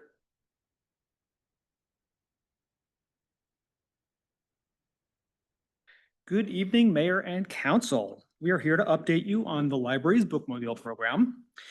Prior to beginning that presentation, though, I'd like to let you all know that we will be providing you with an update in the next week or so regarding the library building. There is a leak that has been identified underneath the garden terrace area. And the team has been working on remediating that for several weeks. So we will have a more robust report to you in the next week or so regarding that issue. And I just wanted to make you aware of that, to quote my colleague while I had the mic in front of me. So with that in mind, with no further ado, I'd like to continue with the update on the bookmobile program. As previously mentioned by Leanne, this program was listed as completed for fiscal year 2025 in the CIP for a total of $441,523. Back in January at our budget workshop, the library committed to updating council after the first 6 months of operation of the bookmobile, hence us being here this evening. This project has truly been a Team Marion project, seeing public and private dollars investing in our community, including local option sales tax, generous donations from community organizations, as well as support from the Marion Public Library Foundation and friends of the library as well. Additional private dollars have helped pay for the materials and startup collection of the bookmobile, technology and operating equipment, as well as the advertising wrap that is on the outside of the rig. Here with me today is Bob Reynolds, the library's patron services manager. Bob and his team oversee the day-to-day operations of the bookmobile, and he's here to give you an update on the progress we've made with rolling out this program to the public. Bob. Thank you, Mayor. Thank you, Council. We are very excited to provide this update on the Marion Public Library bookmobile. Before the bookmobile arrived, a plan was developed for optimal operation. This included working with city IT and GIS data, as well as contacting bookmobile operations across the county. Following similar bookmobile launches, an analogy of crawl, walk, and run is used to differentiate the different steps created for the launch. The initial timeline extended 18 to 24 months and allows for optimal growth and changes to be implemented. Prior to launch, several areas were determined from GIS data, such as low to moderate income areas, and are being activated during this timeline. We intentionally started slow to develop safe and effective procedures and training. This training included the operation of the large vehicle and through changing seasons and different stop location. Starting slow also offered a chance to effectively promote the bookmobile and its services to generate buzz. This time also allowed us to implement changes and produce adequate marketing materials. Increasing service days and expanding the collection were the next steps, and this was heavily implemented over the summer and proved successful as service levels and patron usage increased notably. During the first 6 months, safety procedures were developed specific to the bookmobile, and a marketing campaign was launched across a broad range of media. This included interviews with KZIA, articles with the Gazette, social media, as well, of course, the ribbon cutting. Looking ahead, the plan is to monitor and evaluate the direction of the bookmobile. This will include continued communication and connections with partners around the community and will include additional GIS data. Areas of service will require those optimal locations for the large vehicle to park and safety criteria for staff. Additionally, we continue to ramp up messaging to the community. We will continue to gather patron feedback and use additional GIS data from our partners here at the City IT. And patron feedback is paramount and allows us to maintain efficient transactions and services. This also allows us to meet the needs of the community through active participation. Route stops will be increased across the community, allowing for a wider range of service. Expanding the collection will continue through the life of the bookmobile. Currently, laptops and other technology are being considered for residents who may not be able to get to the library and need that resource. This is being sought through grant funding. Down the road, we plan to expand to a 5th day of service and are looking to partner with senior care and assisted living facilities, among other locations. As we look forward, there will be opportunities to grow and develop the bookmobile even further. Opportunities include having safety equipment for the vehicle, as well as having programming. These are being researched and can include partnership with fellow city departments. As stated before, we have a focused list of areas in the community that we will continue to strive for. To give insight into the increased use of the bookmobile, the graph provided shows the increased visits, transactions, checkouts, and hours of the first 6 months of use. This shows optimal growth through the steps we have already taken, and we look forward to even more growth. Are there any questions I can answer today? Would you mind going back to that slide? Absolutely. Didn't have enough time to really study it. Yeah.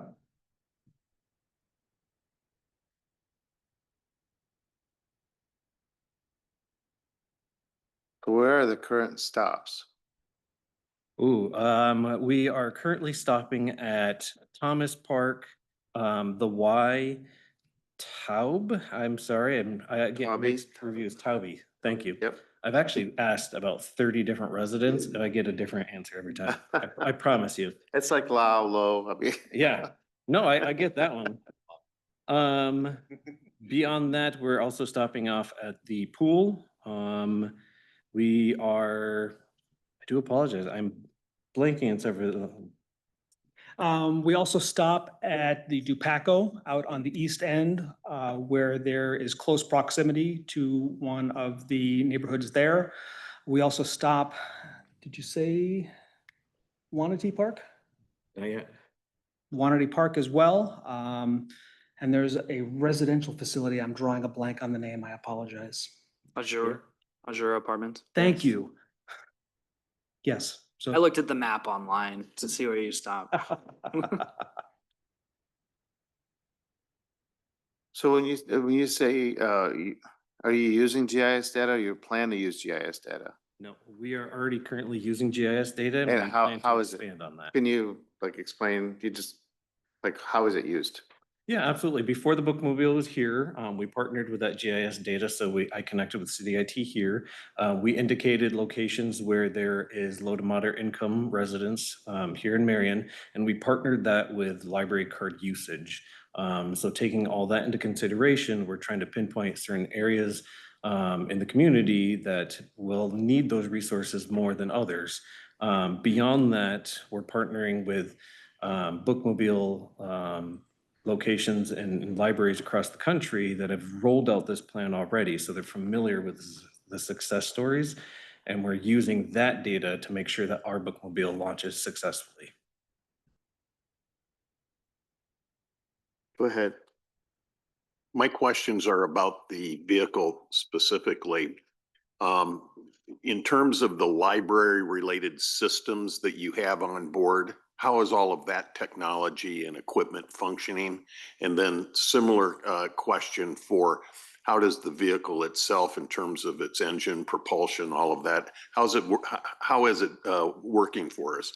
Any problems, any emergent things we've had to work through? As for the vehicle itself, there's been no major problems or issues. Yes, please, as much as you can. We've been very thankful on that. So large diesel engine, and the entire system is connected through that engine. So heating, cooling, backup battery power system. So we've been very lucky on that front. As for the systems on the bookmobile itself, right now there's the printed collection, and then we have our own internal database connected to the website and other resources that we can use. And as we continue to roll out the bookmobile, we're just going to continue to expand that. Okay. Just to add on, the bookmobile itself does have a mobile hotspot associated with it. So all of our systems connect to that, as well as that is offered as an amenity to those that may want to use their own technology. And in the future, when we have grant funded technology for them to use to fill out job applications, perhaps fill out applications for services, just general connectivity using social media. So the short answer to your question is our systems are working very well with the technology available on the bookmobile. Yeah. Since Will sort of admonished me there, I have a 1-800 grant. If something breaks, you can call me. Steve? I'm sorry, I'm not going to use the word propulsion in my question. My question is about the routes. And that how often do you evaluate where you're stopping? For example, if you find out that the numbers keep going down in an area, I'm just going to pick on the Y since I see the bookmobile at the Y, although it's kind of hidden around the corner, so it's almost hard to see when I drive up. But how often do you evaluate the routes and say this, maybe if we try another one, we might get better numbers or more people stopping? So, I mean, how do you evaluate the routes and which ones are appropriate, successful? How do you do that? So general industry standard for ramping up bookmobile stops is approximately 12 months. So during the first 6 months, we have been looking at these statistics, circulations, we've been looking at visitors, and we've been looking at the new card signups for those residents that have not connected with the library previously. So as we're seeing people visiting us that have been underserved or never served by the library, we're using that to measure partial success for the bookmobile at that particular stop. Is it also the intention to have the bookmobile in operation all 12 months? Yes. Okay. All right. Well, Love to see the jump in numbers in the month of June. I'm assuming that's because school's out. Did you add any more new stops in June? Did that lead to the jump also in the numbers? Yes, so June is when we went from a 2-day service to a 4-day service. Okay. Still great numbers for June. I'm curious to see what July's are too. Yeah. H? I just have a couple questions. I might have just missed it. Do you have data? I'm sure you do, but not in this presentation on the most popular stops that you guys are making right now? Yes, I should be able to collect something to that effect. We do try to keep as much data as possible. Being the library, we love our data, so Yeah. I should be able to compile something. I'd be really interested to see, because my next question is, you've talked about the goals going forward. I was just wondering do you have future locations for the route expansion kind of mapped out already? I only ask because I'd love to be able to advocate, with the work that's being done at Ascension in the south neighborhood and all the houses around there. I think that's a really visible spot, or Hannah Park, just more south side locations. Yeah, yep, we have several locations that we're already partnering with. It's a long process and we will need to make sure we go through the proper means. Projecting out farther than that, we also have additional stops that we're looking at to add into that mix. But So it's a constant roll. when you say partnering with, what does that mean? So we have different businesses and other stop locations around the city. So we have to have acceptance from them as well as the acceptance of here of the council through those hold from harm. So if you wanted to go into a mobile home park, Yes, we have that's a to have private their, business? we have to have their permission to be able to get in You there. have to get permission from their home office or something like that. Correct, yep. Are we attempting to do that? Yes, we have a number of organizations we are in contact with, trying to get Yeah. into their locations. The other consideration that we have with partnering with different organizations is the size of their lot. So the bookmobile is approximately 32 feet long, so we do have certain requirements for space for it to be able to navigate safely through the partner property.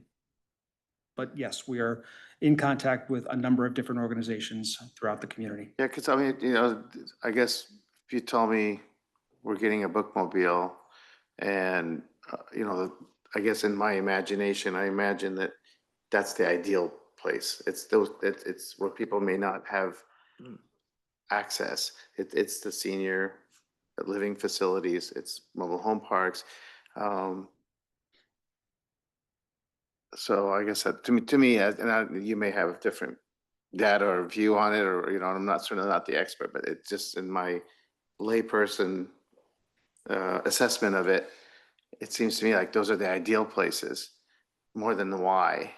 I don't want to pick on that, but I see it parked out there at the Y. Maybe it's the wrong location in the parking lot. I don't know, but I never see anybody going up to it. I never see anyone using it there. So I'm just curious, like what the usership is there at the Y. But I do appreciate seeing these numbers and seeing the increase, and it's very encouraging. It says that it's working. It's I guess we haven't really had it long enough. We haven't been using it long enough to really have to be able to really assess whether or not it's being useful. But in this short time frame, it's the numbers are encouraging. So good job. Yeah, go ahead. Me? Sarah? Thank you. Yeah, Yep, go thank ahead. you. Just a side note, since we're bringing up the why, I'm agreeing with the mayor and all of you. Great numbers. Would love to see in some of the community neighborhoods that may not have the same access to the library. And so we're coming to them, and that would be great to be able to see. Just a note, the reason it's parked at the Y where it's parked is because we don't have any parking, and the members yell at our staff because if the bookmobile's taking up the main parking locations, they get very upset. So I'm going to just put that out there, that that's not on the bookmobile staff or team, and it's not on the Y's team. It's a situation. People can't go play pickleball if they're using up the parking spaces, I guess. That is correct. That is correct. And it's usually in those mornings are the classes or swimming lessons and all the other things going on. People with little children, they're hauling in as well. But maybe there's a way to better promote within the building that it is there and open to members and when it will be there. And I'm happy to take a look at that if we continue to use the Y as a Or maybe even the location. neighborhoods right around the Y. Yes, To exactly. promote to those neighborhoods that Yep. it's there. Certainly there's Yep. lots of people living in those neighborhoods that even though access may not be as much of a problem to them, that may be of interest to them to utilize it, and Yep. it's not just for, it's for everyone, and it's for the entire city. So, Yep, great service. So thanks for all you do in trying to get to our communities. Thank you. Thank you. go ahead. How do you get the word out of when and where the bookmobile is going to be for like a neighborhood? Most of it is going to be through social media, through partnerships, through our newsletter. When we have the opportunity, we partner with the city to get the word out. And then we partner with local news agencies. News agencies, that was it? Just sitting here, I was thinking, well, if you're going, let's say you've got a new neighborhood that you're going into, if like a mailer went out to the neighborhood just saying, Press release. it's gonna be, yeah, Yep. I mean, something just so that people in that area know that, hey, Thursdays from this to this, it's gonna be, yeah, anyway. Just curious, thanks. Go ahead, Gage. Just to add to that, they do have that live, you have your mapped out locations on the website too, and the routes are regular right now, right? That's correct. So it's not like, okay, just wanted to say that that's another route for people to look at. Anyone else? Really appreciate this update. I think it was important. And if you need any help reaching out to those private entities, I'm happy to help you. Thank you. Thank you. Okay. Thank you very much. Thank you. At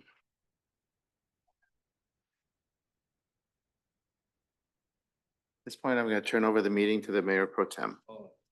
Thanks, Mayor. All right. We have our upcoming agenda review on the next pages. Some people are pretty eager to get up here. Our first marked item is B1. Is there anything before that that anyone wanted to discuss? I have questions about? No? All right, B1. All right. Good evening, council. I want to visit with you tonight about food trucks and the inspection process for them. Basically, our previous process, really prior to 2024, we were only inspecting a few food trucks, and as we really found out about them, obviously food trucks have gained a lot of popularity in the last few years. In 2024, we started to inspect them at large events like barbecue rendezvous, fireworks, fireflies, things like that. Sadly, we would sometimes go to those and find out that they had no suppression systems or fire code violations that were significant hazards. It would actually tell them they could not sell at that event. So really not a great process. The new process that's on the agenda for Thursday that is up for your approval is a joint agreement basically with all the corridor fire departments all the way from Johnson County all the way to Waterloo. Basic concept is we're all enforcing the same fire code, same inspection process, same inspection form. Is you can go get inspected by any fire department in the corridor, and that food vendor only has to get inspected one time. Where currently, if you're selling in Cedar Rapids, Iowa City, Waterloo, Marion, you have to get inspected 4 different times. So kind of cumbersome for those folks. So the process basically is we have a shared agreement. We do the inspection, and we have a sticker on the window. We all know it's been inspected. We also are planning on, this is not a done deal yet, but hopefully kind of a food truck roundup where maybe we go to a centralized location in the corridor in maybe April prior to the food truck season and notify all the food vendors that they could basically come at one time. We'd have fire marshals from all over the corridor. It doesn't matter who inspects it. They all get inspected. They're good for the season. The other advocate for that, the other possibility with that is actually having Lynn County Health Department there to conduct the health department inspection, which they're required to have as well. And it kind of be a one-stop shop where they get everything done at one time. So basically the proposal is for you guys' approval is the legal agreement and basically make that legal. Any questions? Have any questions, Will? Love the idea. I think it's fantastic to partner with all the other fire departments in the area. My question is, so if you do the one time and let's say Iowa City gives them the green light, and you pass the inspection, are you going to do any type of like spot inspections? Like, let's say it's now October and there's a bunch of food trucks. I mean, you're going to pop in and just. At this point, no, that's kind of the concept of the sticker is to make sure that you can see it visually that it's been inspected. Sure. The goal is that you'll get it at the beginning of the year and then you'll be done with it. But yeah, obviously if we have concerns about something, we can inspect them at any time. Sure. Okay. Thanks. Grant? Yeah, just a question about those. The stickers will in fact be a sticker that's applied to the vehicle, windshield or wherever? Yeah. Okay. I'm just curious, is there going to be an online database of those that have passed their inspections and are, I guess, in force and current? That somebody could look up just in the event they are curious? That would not be public at this point, although I don't know that it couldn't be, but yeah, it's a shared drive between all the fire departments. Right, right. So that, yeah, if I look and go, hey, they were inspected by Iowa City or Waterloo, whatever. Okay. So yes. And then the last question I have is, you mentioned that inspection rodeo. Now, would that include sampling food and everything? It would not. If it does, please invite me. Let you know. Fair enough. Anyone Maria, else? if I may, we implemented earlier this year a new mobile food unit licensing process. So licensed vendors are listed on our website on, under the city clerk page under licenses. So anybody can go see who's an active Okay, license holder. that gets to part of my concern. Thank you. Yeah. And to clarify that, part of that licensing is getting the fire inspection completed. So, and one of the things with the public, you know, the barbecue rendezvous stuff is there would also be a list that would say, hey, these are already the approved vendors. This is a stroke of genius, by the way. It really makes, it's a win for the food vendors and it's a win for the fire departments as far as paying less. It streamlines the process. Absolutely. Any other questions? Will? So with our licensing, would our ordinance need to be changed? The wording need to be changed to say that it could be any of those We different fire currently departments? have that wording in our code. It is, That that it could be can be any. any metro area Oh, fire great. inspection. That's great. Thanks. Awesome. Thank you so much. I also think it's a great idea. So thank you guys for doing the work there and finding easy wins in collaboration. So thank you. Thank you. Gage, if I could add, Yeah. just a shout out also to Kara and all the other attorneys throughout the corridor that were Sure. working on this. When you have that many communities working on it, it's a lot of engagement and a lot of collaboration. So thank you for recognizing that. But a shout out to Kara too for her patience with that.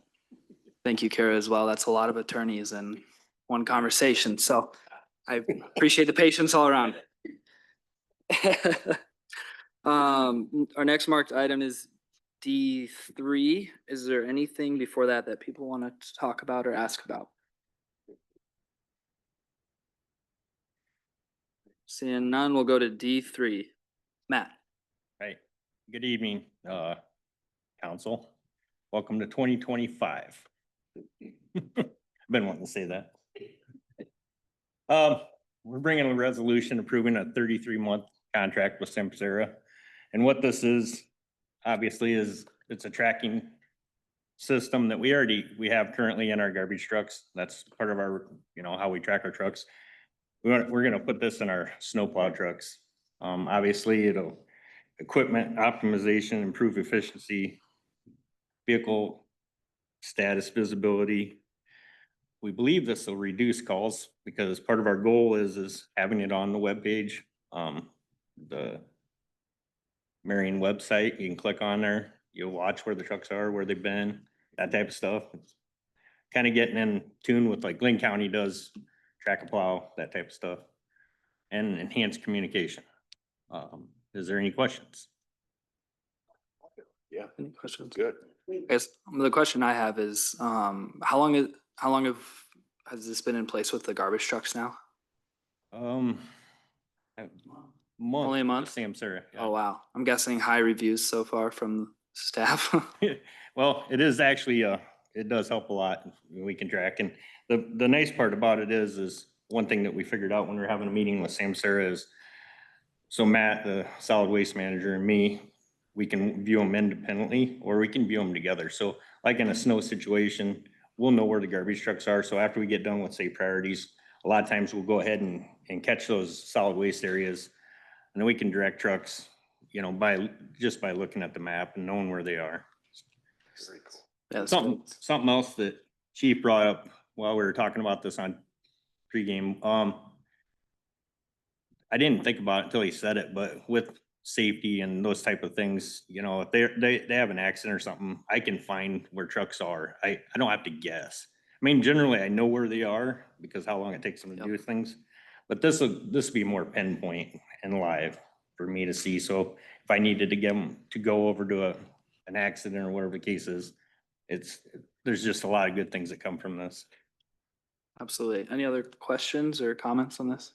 No? Great. Yeah, I think it's great. Like you said, it's 2025. Right, no I more paper believe, map. Yes. yeah, I believe the trucks should automatically come like this. So Yes, Gage, go ahead, Kim. I was just gonna just add a few things. I know we joke about welcome to 2025, but in all honesty, 3 years ago, when we go back and we look at where we were, a public service department, and look at the progress from just putting the right people in the right place, giving ownership to our team in public works. You look at the traffic cameras, we just were here, Tom was just here a month ago talking about getting all of those intersections live and be able to see those and be able to control those in the future, all those changes. And then the automated system, getting the tracking device in place. And then now, I mean, we talked about this 3 years ago about where we need to go and where we need to be. And so hats off to the team for bringing, all joking aside, bringing us to 2025. Absolutely. Thank you for that, Kim. Not 1839 anymore. And I would echo that from my experience from getting on city council to now in the last couple of years. Just everything that Public Works has done has been that reach higher mentality and standardizing everything, being professional and more efficient, and just the work that's come out of that department in the past couple of years has been phenomenal. So the residents comment on it every time there's a snowstorm, the garbage pickup, figuring all that out, the new system change. So this is great too, and will only take you guys to the next level. So thank you for the work. Part of being Team Marion. Absolutely. Our next item highlighted is E2, but does anybody want to talk about D4 or E1 before we get there? Seeing none. Nicole, you got E2?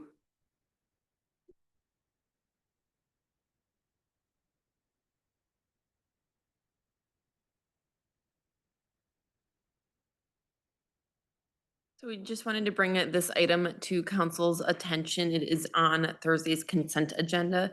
This is for 43 acres within that Munier Road to Highway 100 area that's still within Lynn County. It is part of a voluntary annexation request that came forward back in June for the entire 102 acres.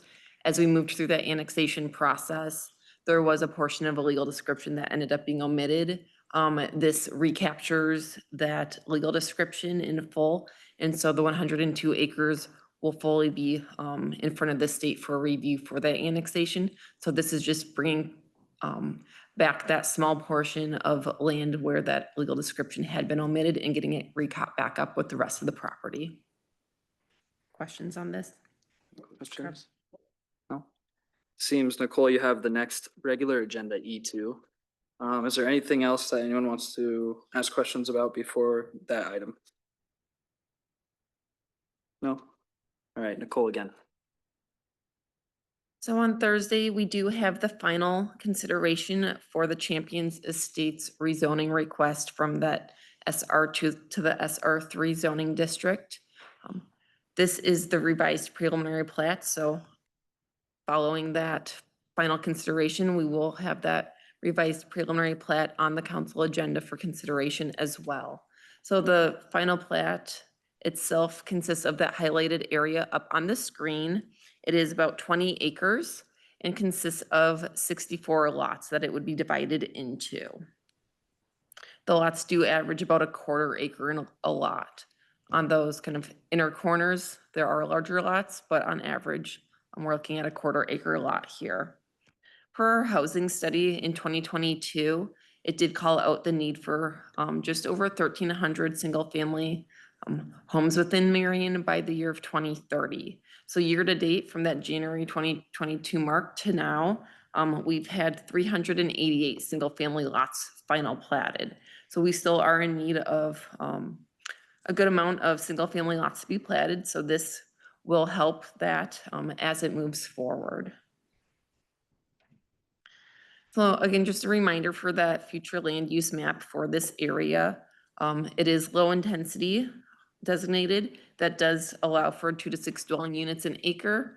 with this revised final plat, that dwelling units per acre is just over 3 units. So it does fit within that range. It is on the slightly lower end of that range.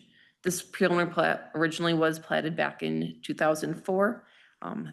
The area highlighted for this final kind of phase of it did have a dwelling density of about 2.5 dwellings an acre. So it's just about a half unit more than what is currently approved for this portion.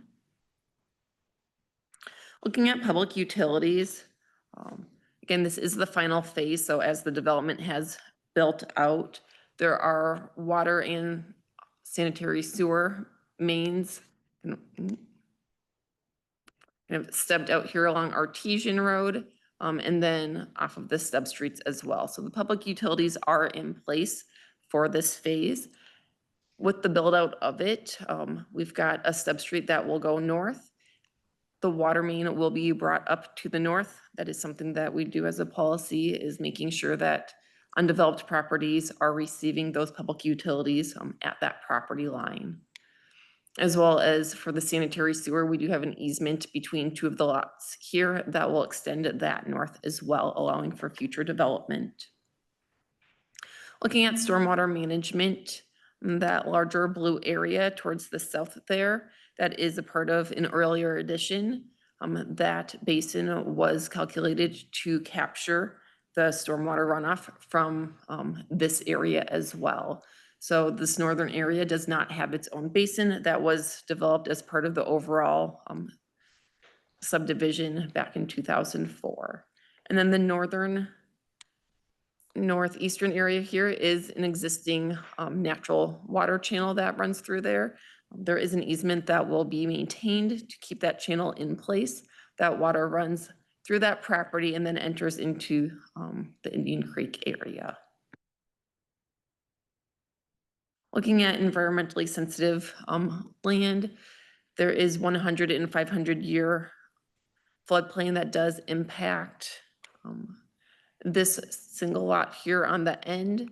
That lot does have enough space to have a buildable area on it.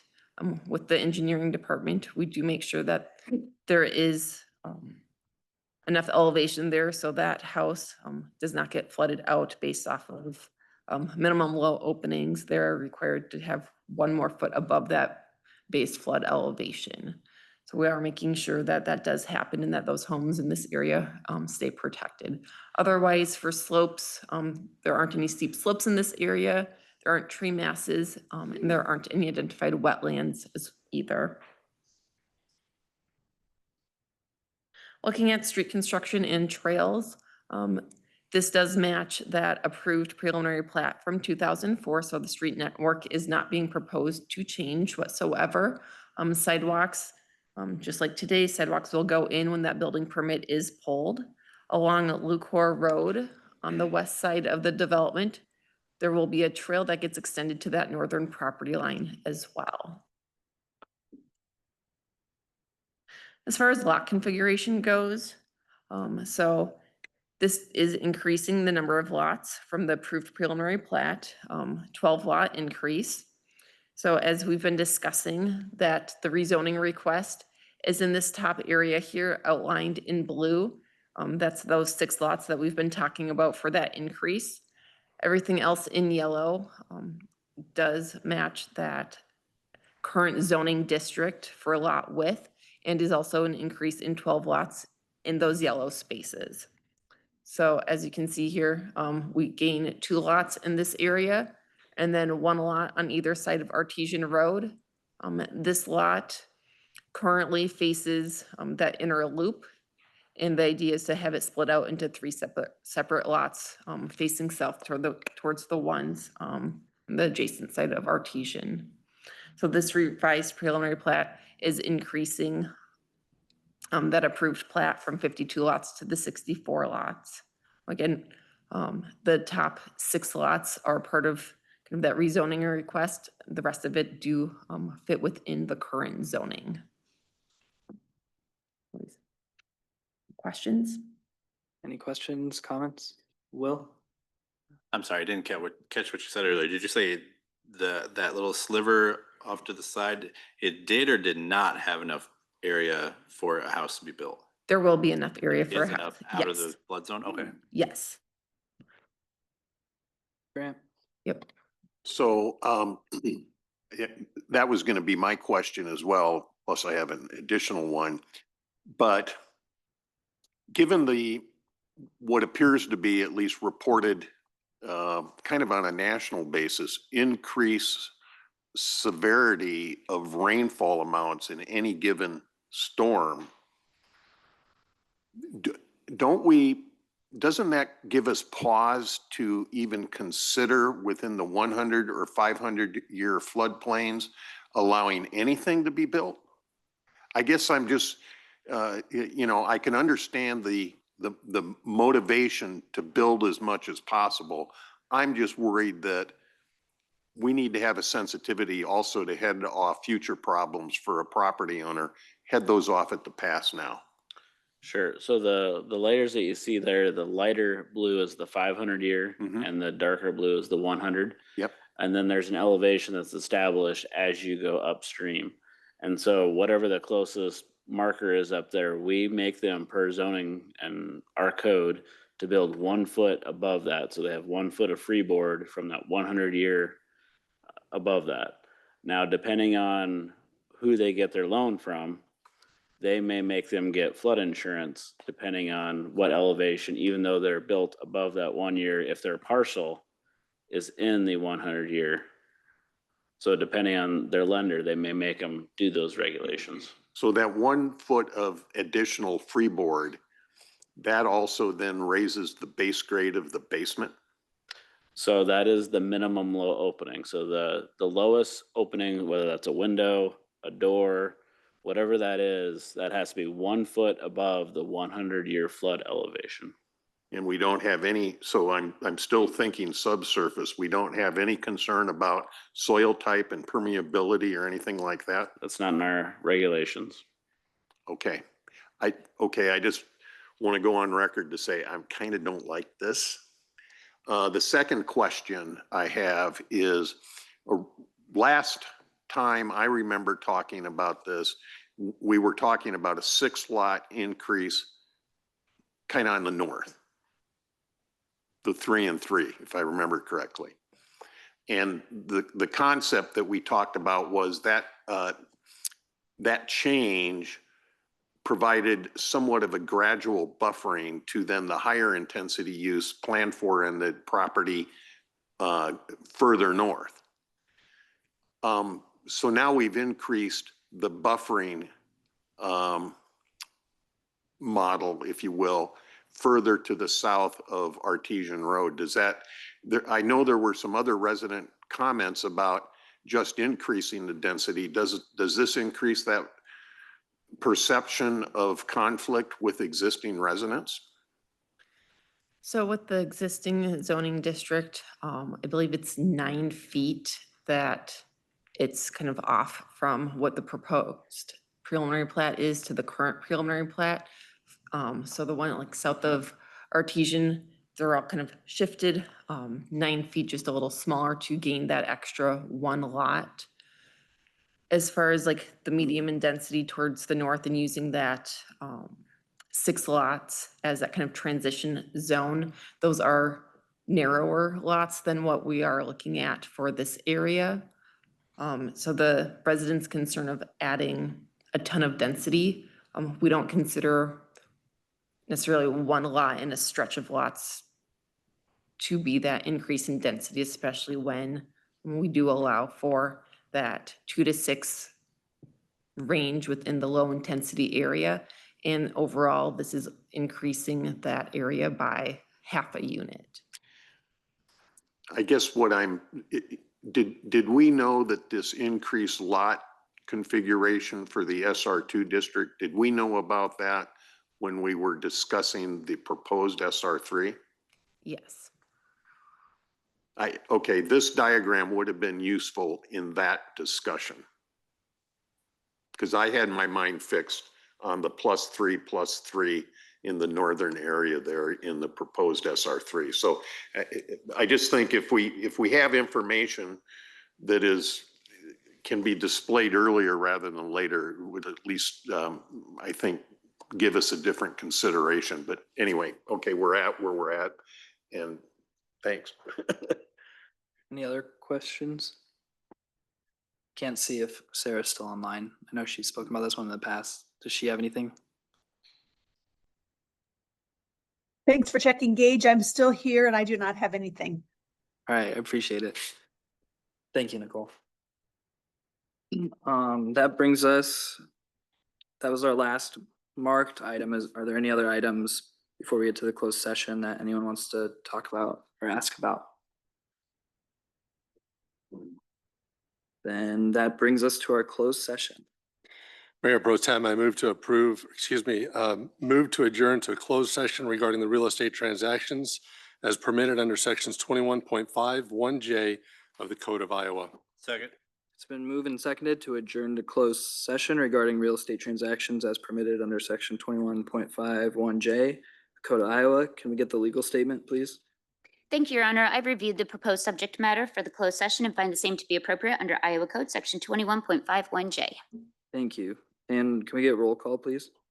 Mr. Jensen? Yes. Mr. Harper? Yes. Mr. Miskman? Yes. Ms. Menzer? Yes. Mr. Brandt? Yes. Mr. Sterned? Yes. Great. So with that, we're entering into closed session. Thank you to all who are watching the work session tonight. Ow.